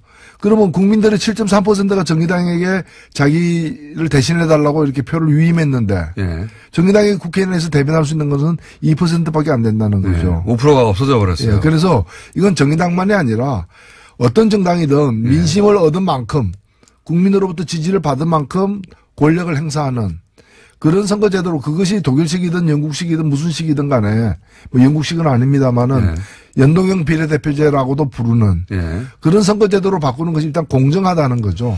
그게 듣기에도 당연히 합리적인데 우리나라 비교해 보시면 우리는 49.9%를 받아도 50.1% 받은 사람 한 사람은 뽑거든요. 그러니까 49.9%를 지지하는 사람들을 대변하는 의원은 진출을 못하는 겁니다. 그런 거죠. 정의당도 7% 정도를 전국적으로 받는데 7%만큼의 의석수를 못 얻는 거죠. 선거제도 때문에. 어떤 그 지역 정당이 아닌 전국 정당이 있어가지고 모든 선거구에서 나가가지고 다 30%를 받으면 지지율 30%인 정당은 지금 굉장한 거 아닙니까? 두 번째 정당 정도 돼야 되는데 모든 지역구 나가가지고 출마해가지고 30% 받으면 다 떨어지는 거죠. 그렇죠. 한 사람도 당선자가 없는 지역구에서는. 그래서 이런 이 맹점을 갖다가 좀 바꾸는 선거제도 개편이 무엇보다도 시급하다 이렇게 보입니다. 그걸 다음 주에 자세히 구체적으로 얘기를 좀 해보죠. 네. 왜냐하면 이제 개헌 이야기가 나올 때가 됐거든요. 자, 오늘 여기까지 하겠습니다. 지금까지 노회찬 원내대표였습니다. 감사합니다. 네, 감사합니다. 자, 과학 팟캐스트를 사실상 하나밖에 없기 때문에 이끌고 있는 원종우 씨. 오늘 주제가 뭡니까? 예, 안녕하세요. 원종우입니다. 근데 방금 양지열 변호사님이 시선 집중의 캐스팅이 진행자로.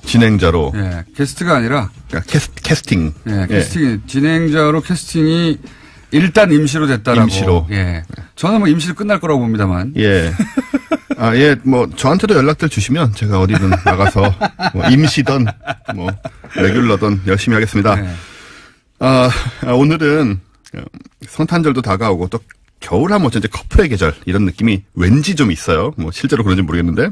그렇게 주장하는 거죠. 자기들이 추우니까 누구 생기라고. 겨울이라고 뭐 사랑이 더 잘 되고 그런 게 뭐가 있겠습니까만은 어쨌든. 예, 그래서 사랑의 좀 동심 파괴를 제가 하려고요. 동심 파괴. 사랑의 생물학. 예. 네. 사랑이란 것이 정말 뭐 그렇게 훌륭하고 숭고한 것이냐. 라고 이게 뭐랄까요. 이게 다 로맨틱한 상상을 깨는. 그렇습니다. 화학이죠, 화학. 예. 그 원래 과학의 역할이 좀 그런 게 있잖아요. 예. 그 이야기를 좀 해보시려고. 네. 일단 뭐 사랑은 숭고하고 순수하다. 그냥 전통적인 생각이 있고, 또 서양에서는 뭐 신이 내린 인간의 감정 이런 이미지도 있잖아요. 네. 근데 뭐 뇌과학이 발달하면서 이제 사랑이 역시나 뇌 속의 활동일 수밖에 없다라는 게 이제 좀 많이 정리가 됐죠. 뭐 당연한 면이 있습니다. 왜냐하면은 뇌기능이 정지되면 혹은 뭐 뇌기능이 굉장히 저하되면 사용할 수 없겠죠. 당연히. 그렇습니다. 예.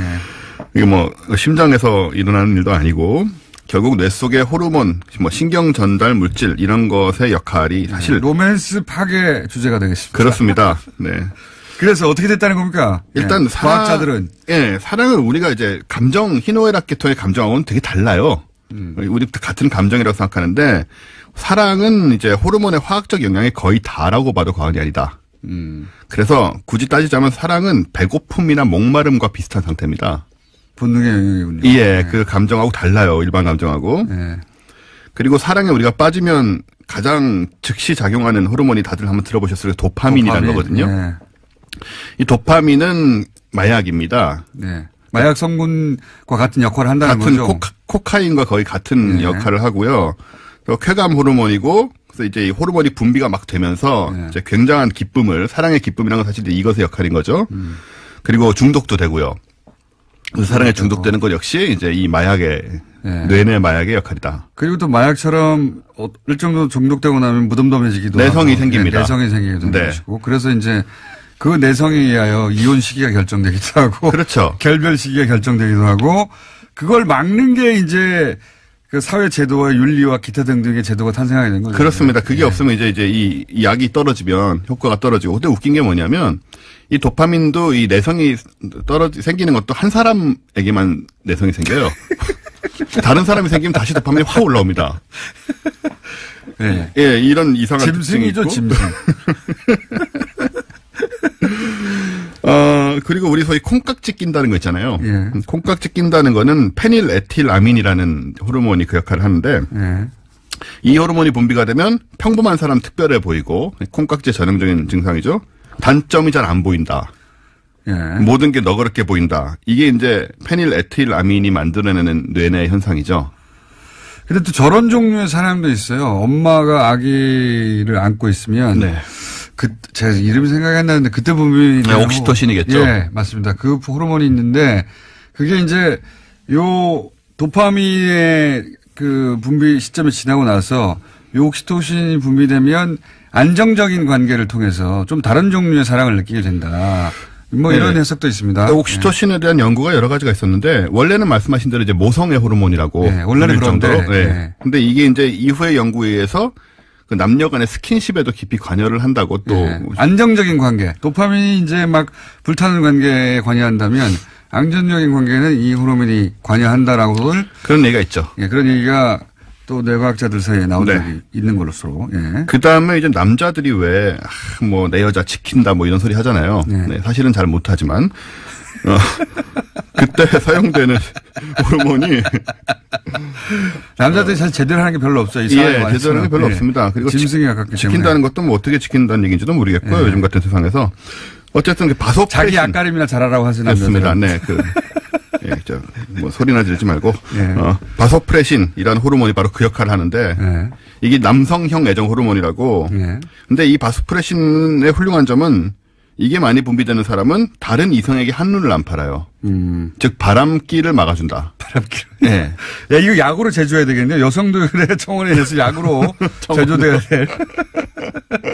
아, 기억나네요. 이게 일부 일처제. 그렇습니다. 일부 일처제 호르몬이라고 불립니다. 그렇죠? 네. 맞죠? 예. 그래서 이게 이제 사람에 다 따라서 예. 예, 분비되는 사람이 있고 이제 별로 덜 분비되는 사람이 있는 거고 예. 그거에 의해서 굉장히 영향을 받게 되죠. 우리가. 이게 덜 분비된다고 또 그 능력이 따라줘야 돼요. 그렇죠. 예, 그 여러 가지로 이렇게 생각같이 이렇게 쉽진 않습니다만은. 예. 호르몬만으로는 결정이 안 됩니다. 이게.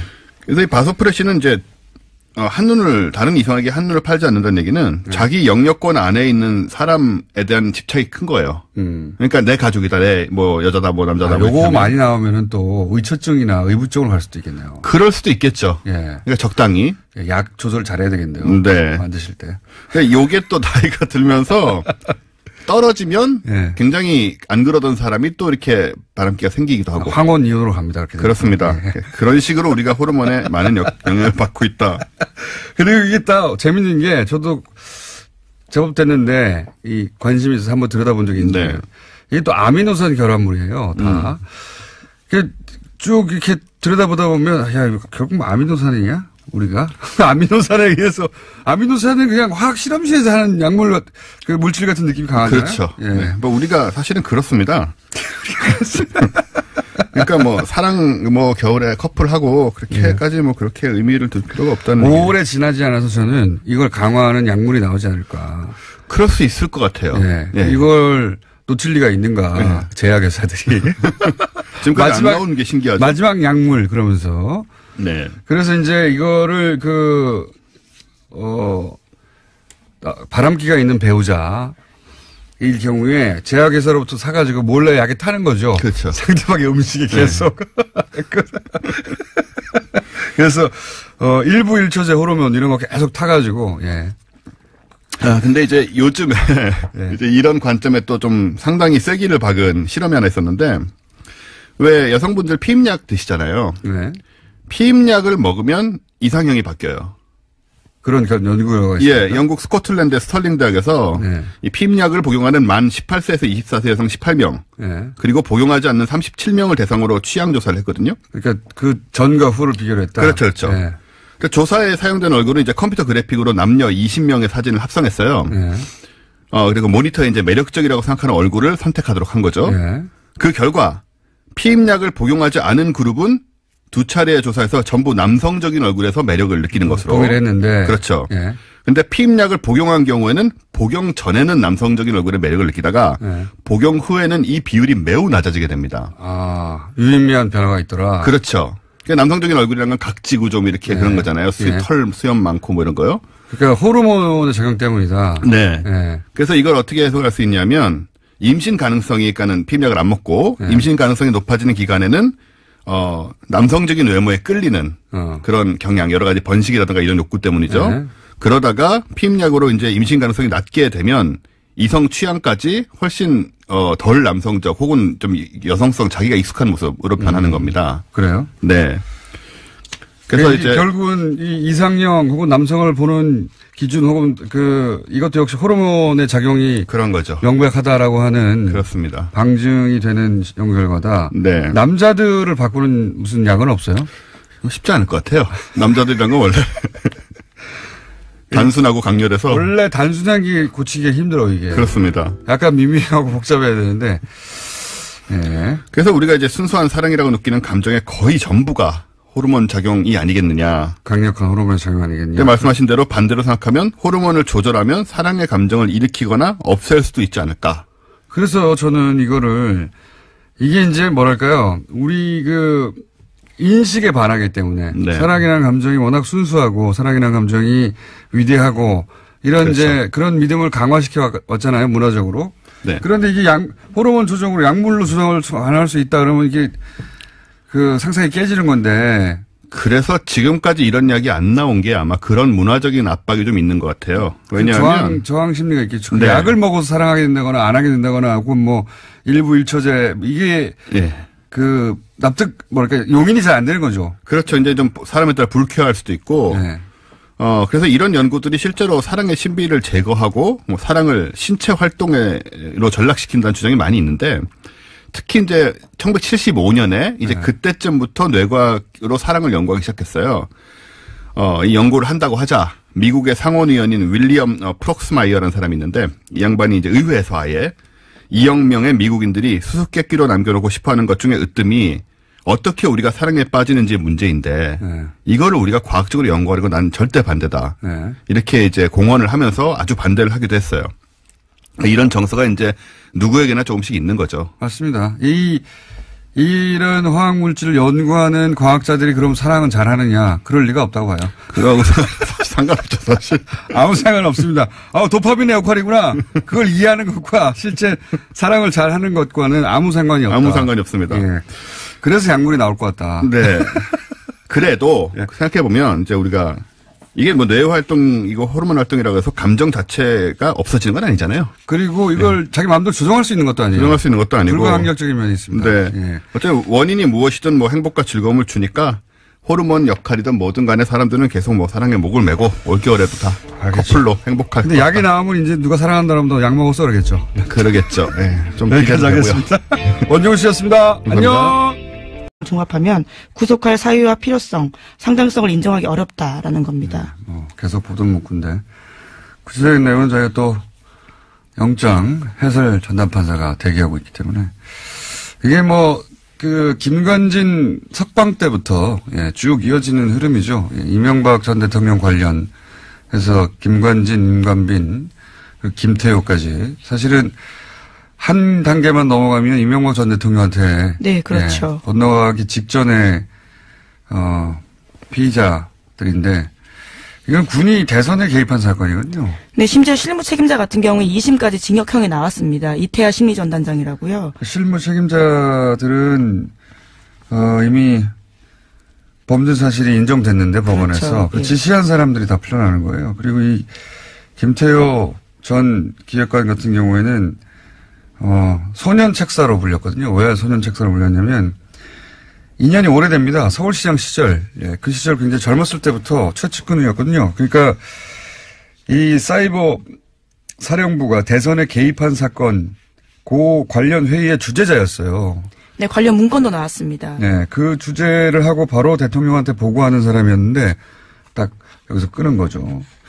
그리고 이제 밸런싱이라고 제가 계속 표현해 왔는데 전병헌 전 수석이 사실은 이게 뭐 당사자는 기분이 나쁘겠으면 논평을 하는 입장에서는 MB가 살렸다고 계속 제가 주장했는데 또다시 영장이 기각됐고 요 사안 묶어서 저희가 잠시 민의로 다뤄보겠습니다. 다음 뉴스는 뭡니까? 네, 관련해서 국정원 이야기들을 또 안 할 수가 없는데요. 2013년 국가정보원이 박근혜 전 대통령에게 최동욱 당시 검찰총장의 문제점을 지적했다라는 보도가 있습니다. 그러면서 보고서에 이런 내용이 쓰여 있는데요. 외부의 힘에 의한 특단의 조치가 필요하다라는 겁니다. 당시는 국정원이 댓글 사건으로 검찰의 수사를 받고 있었는데요. 이후에 최 전 총장은 혼외자 의혹이 불거지면서 불명예 사퇴했습니다. 이건 뭐 모두가 그렇게 생각하지만 물증을 잡지 못하는 최동욱 전 총장을 찍어낸 게 결국은 국정원 발 아닌가 생각해 왔는데 그 근거가 하나 나온 거죠. 그러니까 이게 국정원은 당시 이제 범죄 피의자였단 말이죠. 예. 네, 그렇죠. 수사를 받는 대상자였습니다. 강도가 수사관을 날린 거죠. 예. 나 저 사람한테 수사받기 싫어. 그랬더니 그 감독 기관인 청와대가 오케이 날려줄게 하고 날린 거죠, 이게. 예. 네, 외부의 힘에 의한 특단의 조치가 필요하다라는 문구가 특히 눈에 띄는데요. 당시 이후에는 최 전 총장이 언론 보도를 통해 가지고 굉장히 곤혹스러운 상황을 겪었거든요. 여기 이제 외부의 힘은 조선일보라고 바라볼 수도 있고, 예. 그리고 특단의 조치는 이 소위 혼외자 사건일 수도 있고, 여하간 이렇게 보고를 하고 강도가 수사관을 날려주세요 하니까 청와대가 오케이 하고 날려주는. 이게 같이 범죄 집단이죠. 강도가 날려달라고 하니까 날려주는 게 조폭 집단이고. 네, 그래서 이와 같은 혐의들이 추가돼서 남재준 전 원장의 공소장에 쓰여 있다라고 합니다. 청와대가 범죄 집단이었던 거예요, 같이. 예. 자, 다음 순요. 네, 어제 최순실 씨의 해외재산 관리인으로 의심받는 데이비드 윤 관련된 소식 전해드렸었는데요. 데이비드 윤이 부동산 개발업자에게 청탁을 대가로 뒷돈을 받은 혐의로 인터폴에 적색 수배됐다라는 내용이었습니다. 관련해서 검찰이 주요 단서를 파악했다고 TV조선이 보도했는데요. 최순실 씨를 거쳐서 박근혜 전 대통령에게 청탁이 전달됐고 실제로 국토부에 지시사항이 내려갔다라는 겁니다. 특히 그 근거는 안종범 업무수첩인데요. 여기에 보면 담당 공무원들의 이름과 국토부 확인, 점검 같은 메모가 있고요. 또 지난해 7월에는 덮자라는 메모가 있다고 합니다. 어제는 데이비드 윤이 자체 로비를 한 것인가, 이름을 판 것인가 정도였는데 이제 한번 더 들어가서 이게 실제로 국토부 지시가 이루어졌다고 하니까 우리가 익숙했던 그 패턴, 최순실이 얘기하고 최순실이 말하면 박근혜 대통령이 지시하고 그것이 안종범 수석에 의해서 실제 실행이 되고 수첩에 등장하고 정범실록에. 예, 그 패턴 그대로인데 완전히 새로운 내용이네 이거는. 근데 데이비드 윤이라는 인물, 최순실의 해외 도피재산 관리자가 아니냐 하는 의혹을 받던 이분이 실제로 국내에 들어와서도 기획부동산에 참여해서 이거 하고 나서 50억을 약속받았다는 거 아닙니까? 네, 성공보수로 50억 원 받기로 했다라는 건데요. 이러한 부탁을 받고 난 뒤 한 달 뒤에 최순실 씨가 데이비드 윤한테 문자 보냈다라고 합니다. 부탁한 건 지금 검토 중이다라고요. 그러니까요. 요거가 아주 큰 건이네요. 뭐랄까요. 기획부동산 정부였다. 예. 부끄러움이 없으니까요. 예. 뭐 이권 청탁이 들어오면 대통령 입을 통해서 그대로 수석을 통해서 공무원한테 지시되는 그 패턴이 다시 한번 구체적으로 확인된 거네요. 예. 요거 혐의 추가되면 또 형량이 늘어나겠습니다. 예, 아무래도 그런 상황인데요. 예, 검찰이 계속 주시하고 있습니다. 자, 2분밖에 안 남았기 때문에 빨리빨리. 왜냐하면은 저희 전담 판사가 지금 기다리고 있거든요. 네. 네, 서울대병원 노조가 서창석 병원장을 최순실 게이트와 연루된 의료 적폐로 지목하면서요 사퇴를 요구하고 있습니다.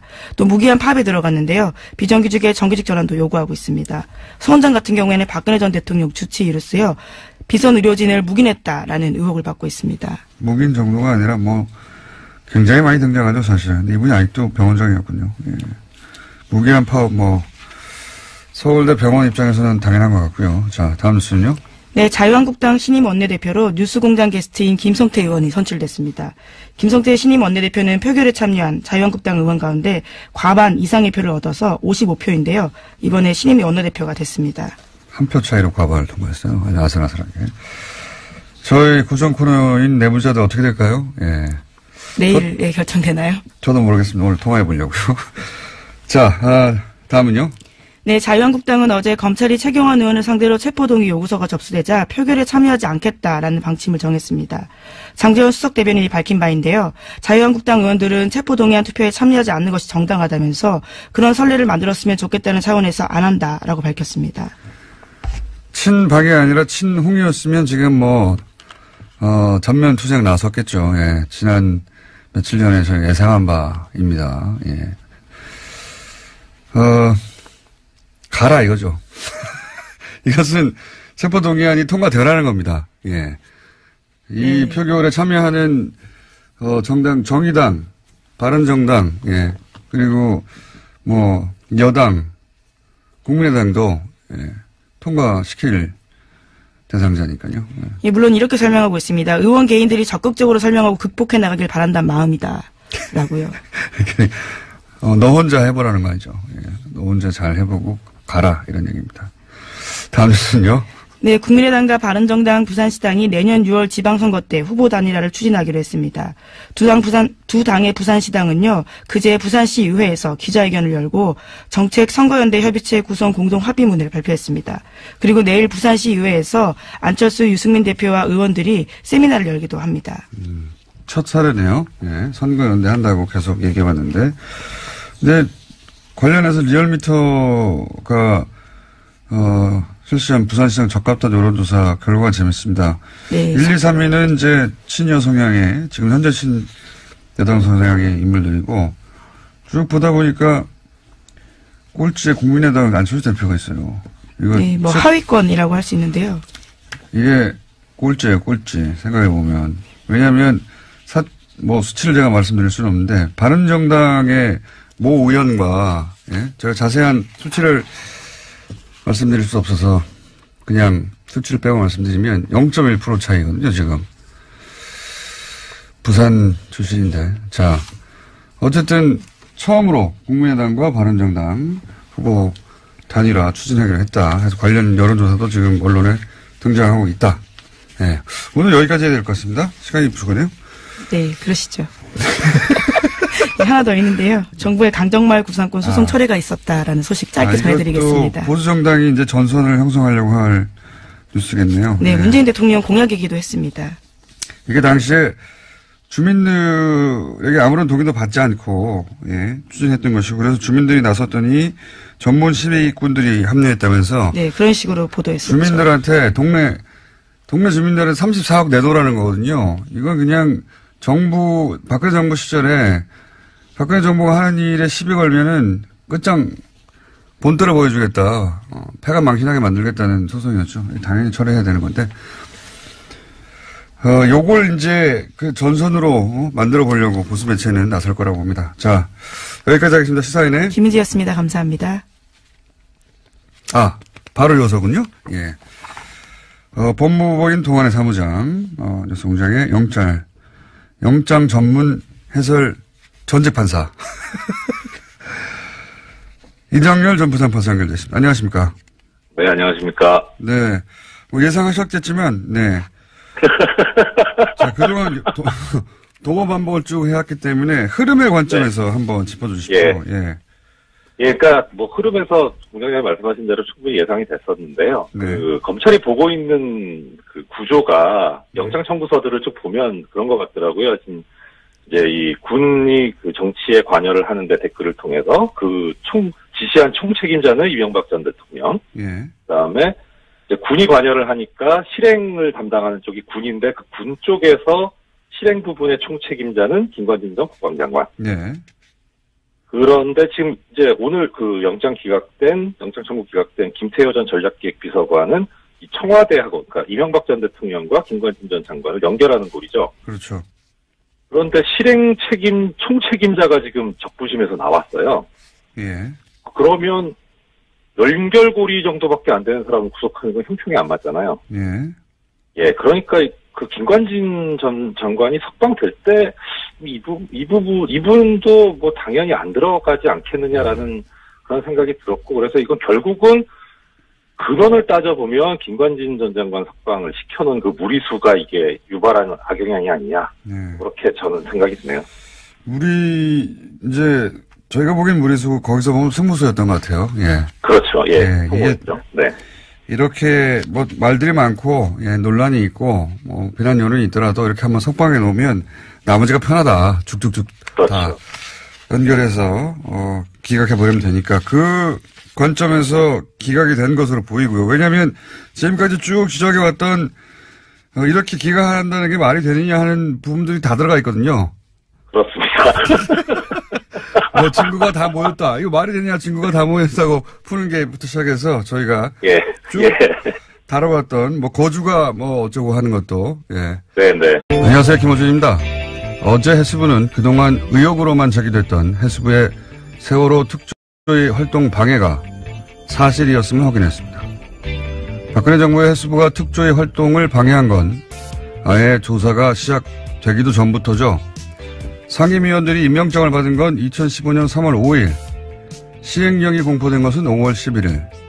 그때서야, 5월이 돼서야 정원과 조직 구성이 확정됐고 국무회의에서 예비비 의결한 것이 8월 4일. 그렇게 사무처가 구성된 게 8월 4일입니다. 게다가 특별법이 정한 정원 120명을 구성할 수 있게 된 것은 11월 11일. 그런데 해수부는 특조위 활동 시작을 그해 1월 1일로 기산했죠. 사람도 없고 돈도 없고 사무실도 없는데 무슨 수로 조사를 합니까? 해수부 기산대로면 정원이 갖춰지고 한 달 20일 일하면 그해 12월로 조사위가 끝나는 겁니다. 이건 해도 너무한 말도 안 되는 해수부의 억지인데 조선일보는 세월호 2주년 사슬로 세월호 특조위는 주목할 만한 조사 결과를 하나도 내놓지 못하고 비용만 썼고 광화문 유가족들은 천막에서 단식하고 고함만 외쳐댔기 때문에 세월호 문제가 해결이 안 된다면서 말도 안 되는 억지를 부린 정부가 아니라 유가족과 특조위를 질타하고 광화문 유가족 천막부터 걷어내라고 썼었죠. 조선일보가 보수 이념 지지하는 것은 불만이 없습니다. 하세요. 하는데 세월호 참사 해결을 위해 유가족과 특조위를 공격하는 게 이게 이념과 대체 무슨 상관인가요? 그냥 박근혜 정권 하수인 그거 한 거 아닙니까? 김어준 생각이었습니다.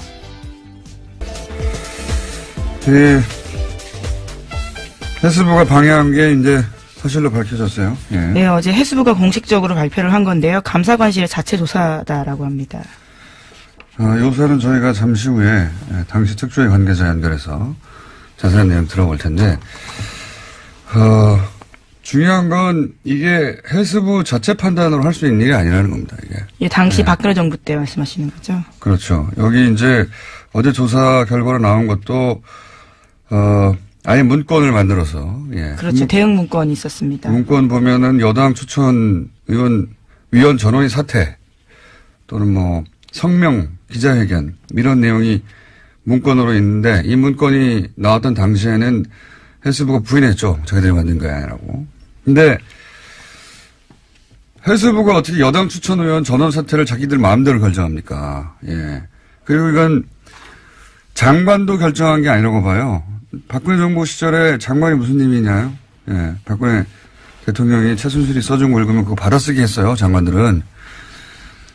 저는 이건 애초부터 청와대의 지시고 그 지시에 맞춰서 이런 초안을 만들어서 청와대에 보냈다. 청와대에 보낼 때까지 나왔잖아요. 초안을. 이거는 청와대의 지시 사항이라고 저는 강력히 추정하는 바이고. 네, 지난 여름에 나왔던 캐비닛 문건에도 그러한 내용들이 있는데요. 비서실장 주재의 수석비서관 회의 정리 문건이 있었습니다. 여기 보면 세월호 특조위 무력화시켜라. 라는 지시가 있고요. 또 언론과 협조해서 일탈 행위 등을 부각시켜서 세월호 특조위 자체를 무력화라라는 주문이 있다라고 합니다. 그러니까 청와대 지시했고 청와대가 지시하니까 지금 특별법으로 만든 조사위인데 그냥 일개 부처가 아예 와해시키려고 한 거 아닙니까? 그리고 그 초안을 만들어서 청와대에 보냈고 청와대 지시 없이는 뭐 불가능한 일이었다고 보고 예. 그리고 실제로 그대로 진행이 됐죠. 예. 어떻게 진행되는지는 저희가 잠시 후 인터뷰를 하겠고 그리고 또 오늘 추가적으로 밝혀진 건 그렇게 방해의 핵심 역할을 했던 사람들이 지금 현재 고위 공무원들이 해외에 나가 있다는 거 아닙니까 지금? 네, 해외 나가거나 해외 나갈 걸 앞두고 있다라고 오늘 아침 경향신문이 보도했는데요. 세월호 선체 인양 과정의 현장 실무자였다라는 해수부 고위 공무원이 해외 근무를 위해서 면접을 앞두고 있다라고 합니다. 뿐만 아니라 다른 공무원 같은 경우에는 당시 참사 당시에 상황 보고 총괄 책임자였는데 이미 외국에 있다라고 합니다. 그러니까 세월호 2기가 출범하더라도요. 특조위 2기가요. 정작 중요한 조사 대상자들이 다 외국에 있어서 조사가 쉽지 않다라는 겁니다. 외국에 가면 되죠. 특조위가. 네, 국제기구 파견 공무원 같은 경우에 소속된 국제기구가 허가해줘야지만 귀국이 가능하다라고 합니다. 아니 뭐 귀국을 시킵니까? 가서 조사하면 되죠. 네.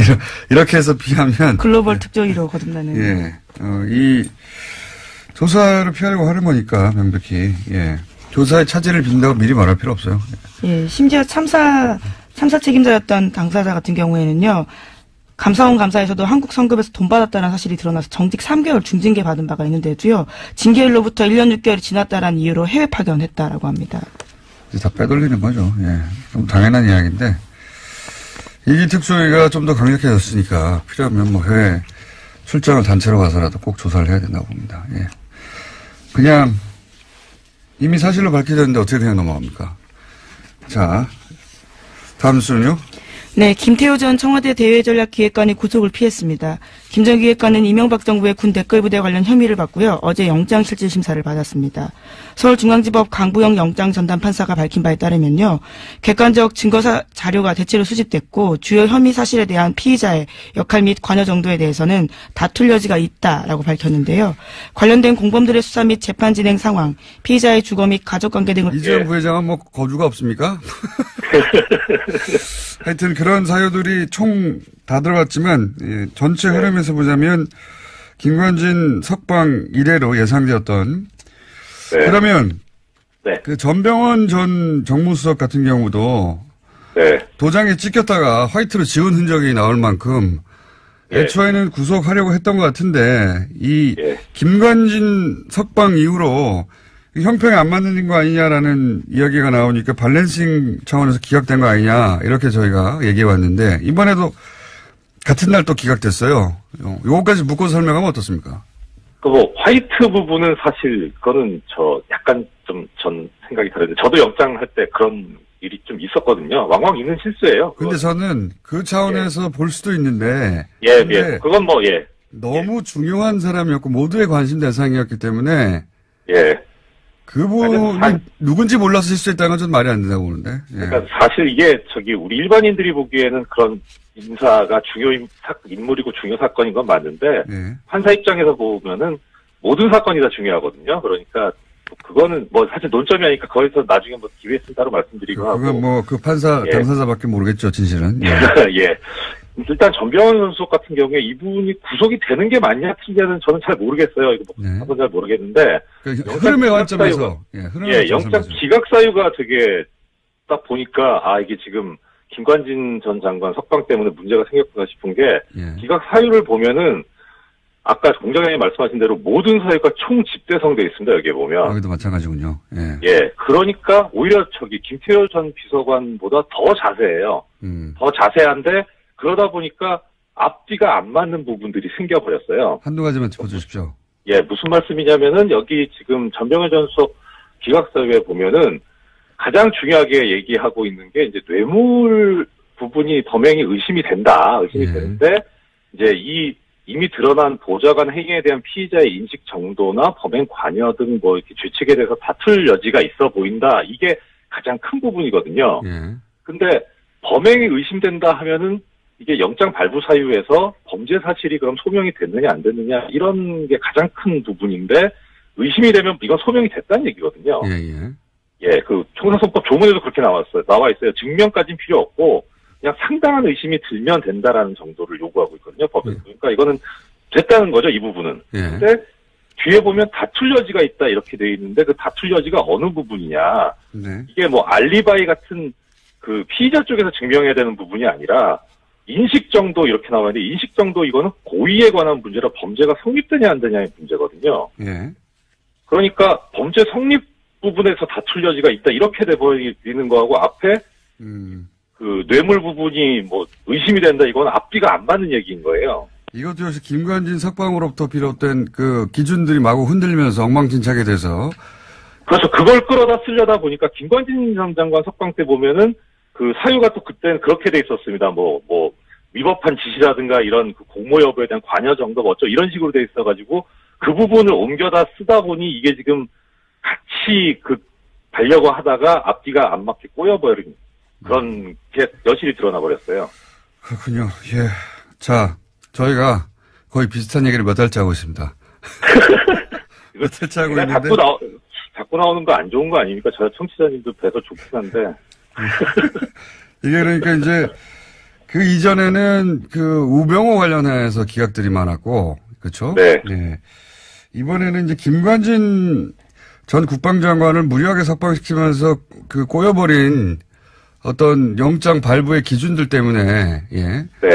영장 발부나 기각 사유를 쓸 때마다 특히 이 관련자들은 네. 이렇게 우리 해설 판사님의 눈에 띄어서 매번 깨지고 있습니다. 김관진 전 장관 그 석방 결정이 지금 상황에서는 거의 바이블이 돼 있는 거 아닌가 싶어요. 알겠습니다. 오늘 여기까지 하겠습니다. 네, 고맙습니다. 네, 지금까지 법무부인 동안의 사무장 이정렬 전 부장판사였습니다.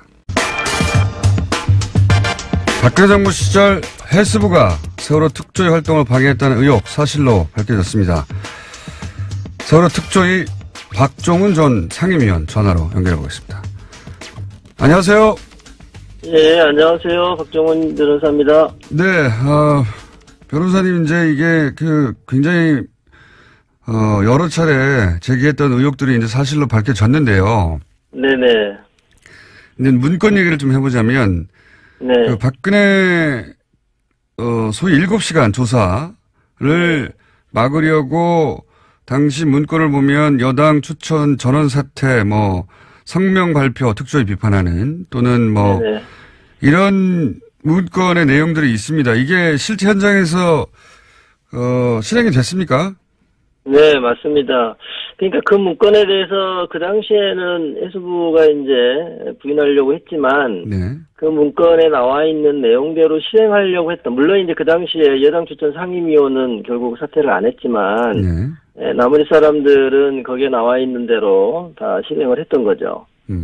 문건이 문건으로 끝난 게 아니라 이게 이제 청와대에 보고됐다고 하는데 이 문건이. 네네. 문건은 그 문건 내용이 문구로만 존재하는 게 아니라 현장에서 다 실행이 됐다는 거죠. 그죠? 직접 겪으셨고. 그렇습니다. 예. 예. 그리고 이제 문건에는 나오지 않지만 실제로 이런 문건 등장 이후에 세월호 7시간을 규명하라는 시도를 하자 당시 이석태 위원장에게 아예 구체적으로 압박이 들어갔다고 여러 차례 보도가 됐는데 어떤 압박이 있었습니까? 그러니까 이제 아마 이 위원장님께 이제 이렇게 됐던 것 같아요. 11월 경에 11월 전원위원회 때 이제 그게 상정될 게 됐는데 그 전부터 네. 그게 신청 사건으로 접수되었다는 거를 알게 된 것 같아요. 네. 누군가 그걸 알게 됐고 그거를 여자 요건 측에 알렸고 요건 측에서 그때부터 준비를 한 것 같아요. 이거 막아야 된다. 그래서 이제 소위원회에 올라올 때부터 이제 쟁론이 됐는데 위원장님께도 이제 직간접적으로 이거는 좀 빼달라 하지 말아달라는 그런 것이 있었던 거로 이제 그렇게 알고 있고요. 어디로부터 그런 압박이 들어왔나요? 사실은 이제 제가 직접 위원장님께 시시콜콜이 다 듣지는 못했어요. 네. 그렇지만 이제 제가 예견을 하기로는 그 당시에 이제 주로 나서가지고 이 일을 수행했던 거가 해수부 쪽이었기 때문에 그쪽에서 연락이 온 거로 그렇게 예상이 됩니다. 그렇다면 그 당시 해수부 장관이나 해수부 고위 공무원들로부터 그런 압박을 받으셨을 것 같은데 혹시 국정원으로부터 직접 전화 받았다 이런 얘기는 못 들어보셨습니까? 그 이야기는 제가 직접 듣지는 못했습니다. 그렇군요. 여간 당시 이제 위원장에게는 전화를 해서 그런 식의 압박이 있었다는 걸로 알고 계시고 그리고 문건에 해수부 문건에 나온 대로 사퇴를 하거나 또는 해수부와 여당 추천 의원 면담 이런 이야기도 있는데 이건 뭡니까? 문구에는 그렇게 나와 있는데. 네, 그러니까 제가 알기로는 여당 추천 위원들과 요건 측의 만남이 따로 있었던 것 같아요. 따로. 아하. 예, 제가 이제 언젠가 같이 이렇게 어디를 갔다 오는데 전화 통화하는 거를 옆에서 듣게 됐는데, 네. 여당 추천 위원들과 요건이라고 할 때는 이제 정치권 플러스 이제 공무원들 아니겠습니까? 네네. 따로 이제 대책회의들을 이따금 했던 거로 제가 알고 있고요. 그 가운데에서 특히 이 사건은 이제 신청 사건이 접수된 이후에 그것들을 이제 누군가가 요건에 알리게 되고 그러면서 이제 대책회의가 이루어지고 그것이 소위원회에서 그거를 통과시키지 않으려고 하는 쟁론들이 있었던 거로 그렇게 그러니까 특조위하고는 별도로 여당 추천위원들이 해수부하고 별도 대책회의를 했다는 이야기군요. 말하자면. 그게 충분히 예측 가능한 게, 제가 이제 옆에서 전화통화를 들었을 때도, 물론 이제 전화하신 분은 그런 거를 생각을 못 했을지 모르지만, 이제 제가 조언을 하기로는, 따로 이제 여당이 추천했던 위원들끼리 따로 만나가지고 무슨 이야기를 하는 거로 그렇게 들었습니다. 7시간 의혹이 이제 진상규명 소위의 안건으로 올리자 여당 추천위원들이 실제로 중도 퇴장을 하긴 했죠. 그 당시에는 이제 아마 여당 추천위원들이 그 내용을 듣고 제목 자체를 보다는 이게 청와대의 대응에 관한 거거든요. 참사 당일에 청와대의 대응에 관한 거였는데 그거에 대해서 이제 신청하신 분이 상당히 길게 이게 신청서가 돼 있어요. 어떤 내용들이 이제 보도됐었고 했었는데 그게 맞냐부터 시작해서 쭉 돼 있었는데 그거에 대해서 이른바 대통령에 대한 청와대에 대한 조사는 좀 아예 빼려고 그렇게 생각을 했던 것 같아요. 그러다 보니까 이제 소위원회에서 다툼이 있었던 거죠. 소위원회 당시에도 이제 그때 불참한 사람도 있었고 그거에 대해서 정확하게 반대 의견을 제시하고 이건 안 된다고 했던 사람도 있고요. 예. 그리고 왜냐하면 제가 궁금한 건 문구대로 진행이 됐나 싶어서 그러는 건데 중도 퇴장도 있긴 있었습니까?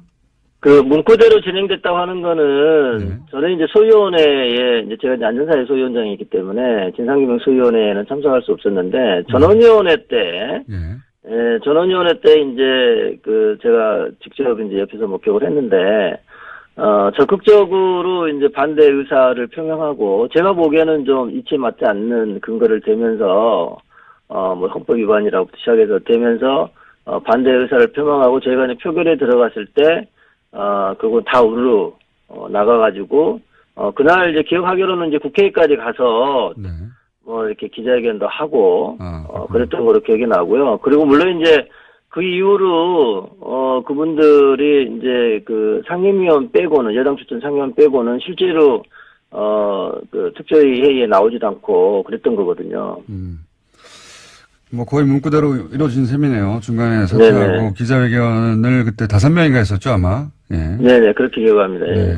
문건대로 기자회견도 이루어졌고 그리고 실제 별도로 헬스부하고 여당 쪽 추천위원들하고 대책회의를 하는 일도 있었던 그런 정황을 이제 예상이 되고요. 예. 그러니까 이제 그 이루어지지 않은 거는 여당 추천 상임위원이 함께 사퇴하지 않은 거. 예, 그 정도만 좀 달랐던 것 같고요. 나머지는 거의 그대로 이루어진 거 아닌가 싶습니다. 알겠습니다. 그리고 한 가지만 더 짚자면 사실 그 해수부가 지금 이제 7시간 의혹 관련해서 그 시점부터 이렇게 그 대규모 집단 행동 여당 추천위원들 방해 뭐 중도 퇴장이라든가 기자회견이라든가 이런 일들이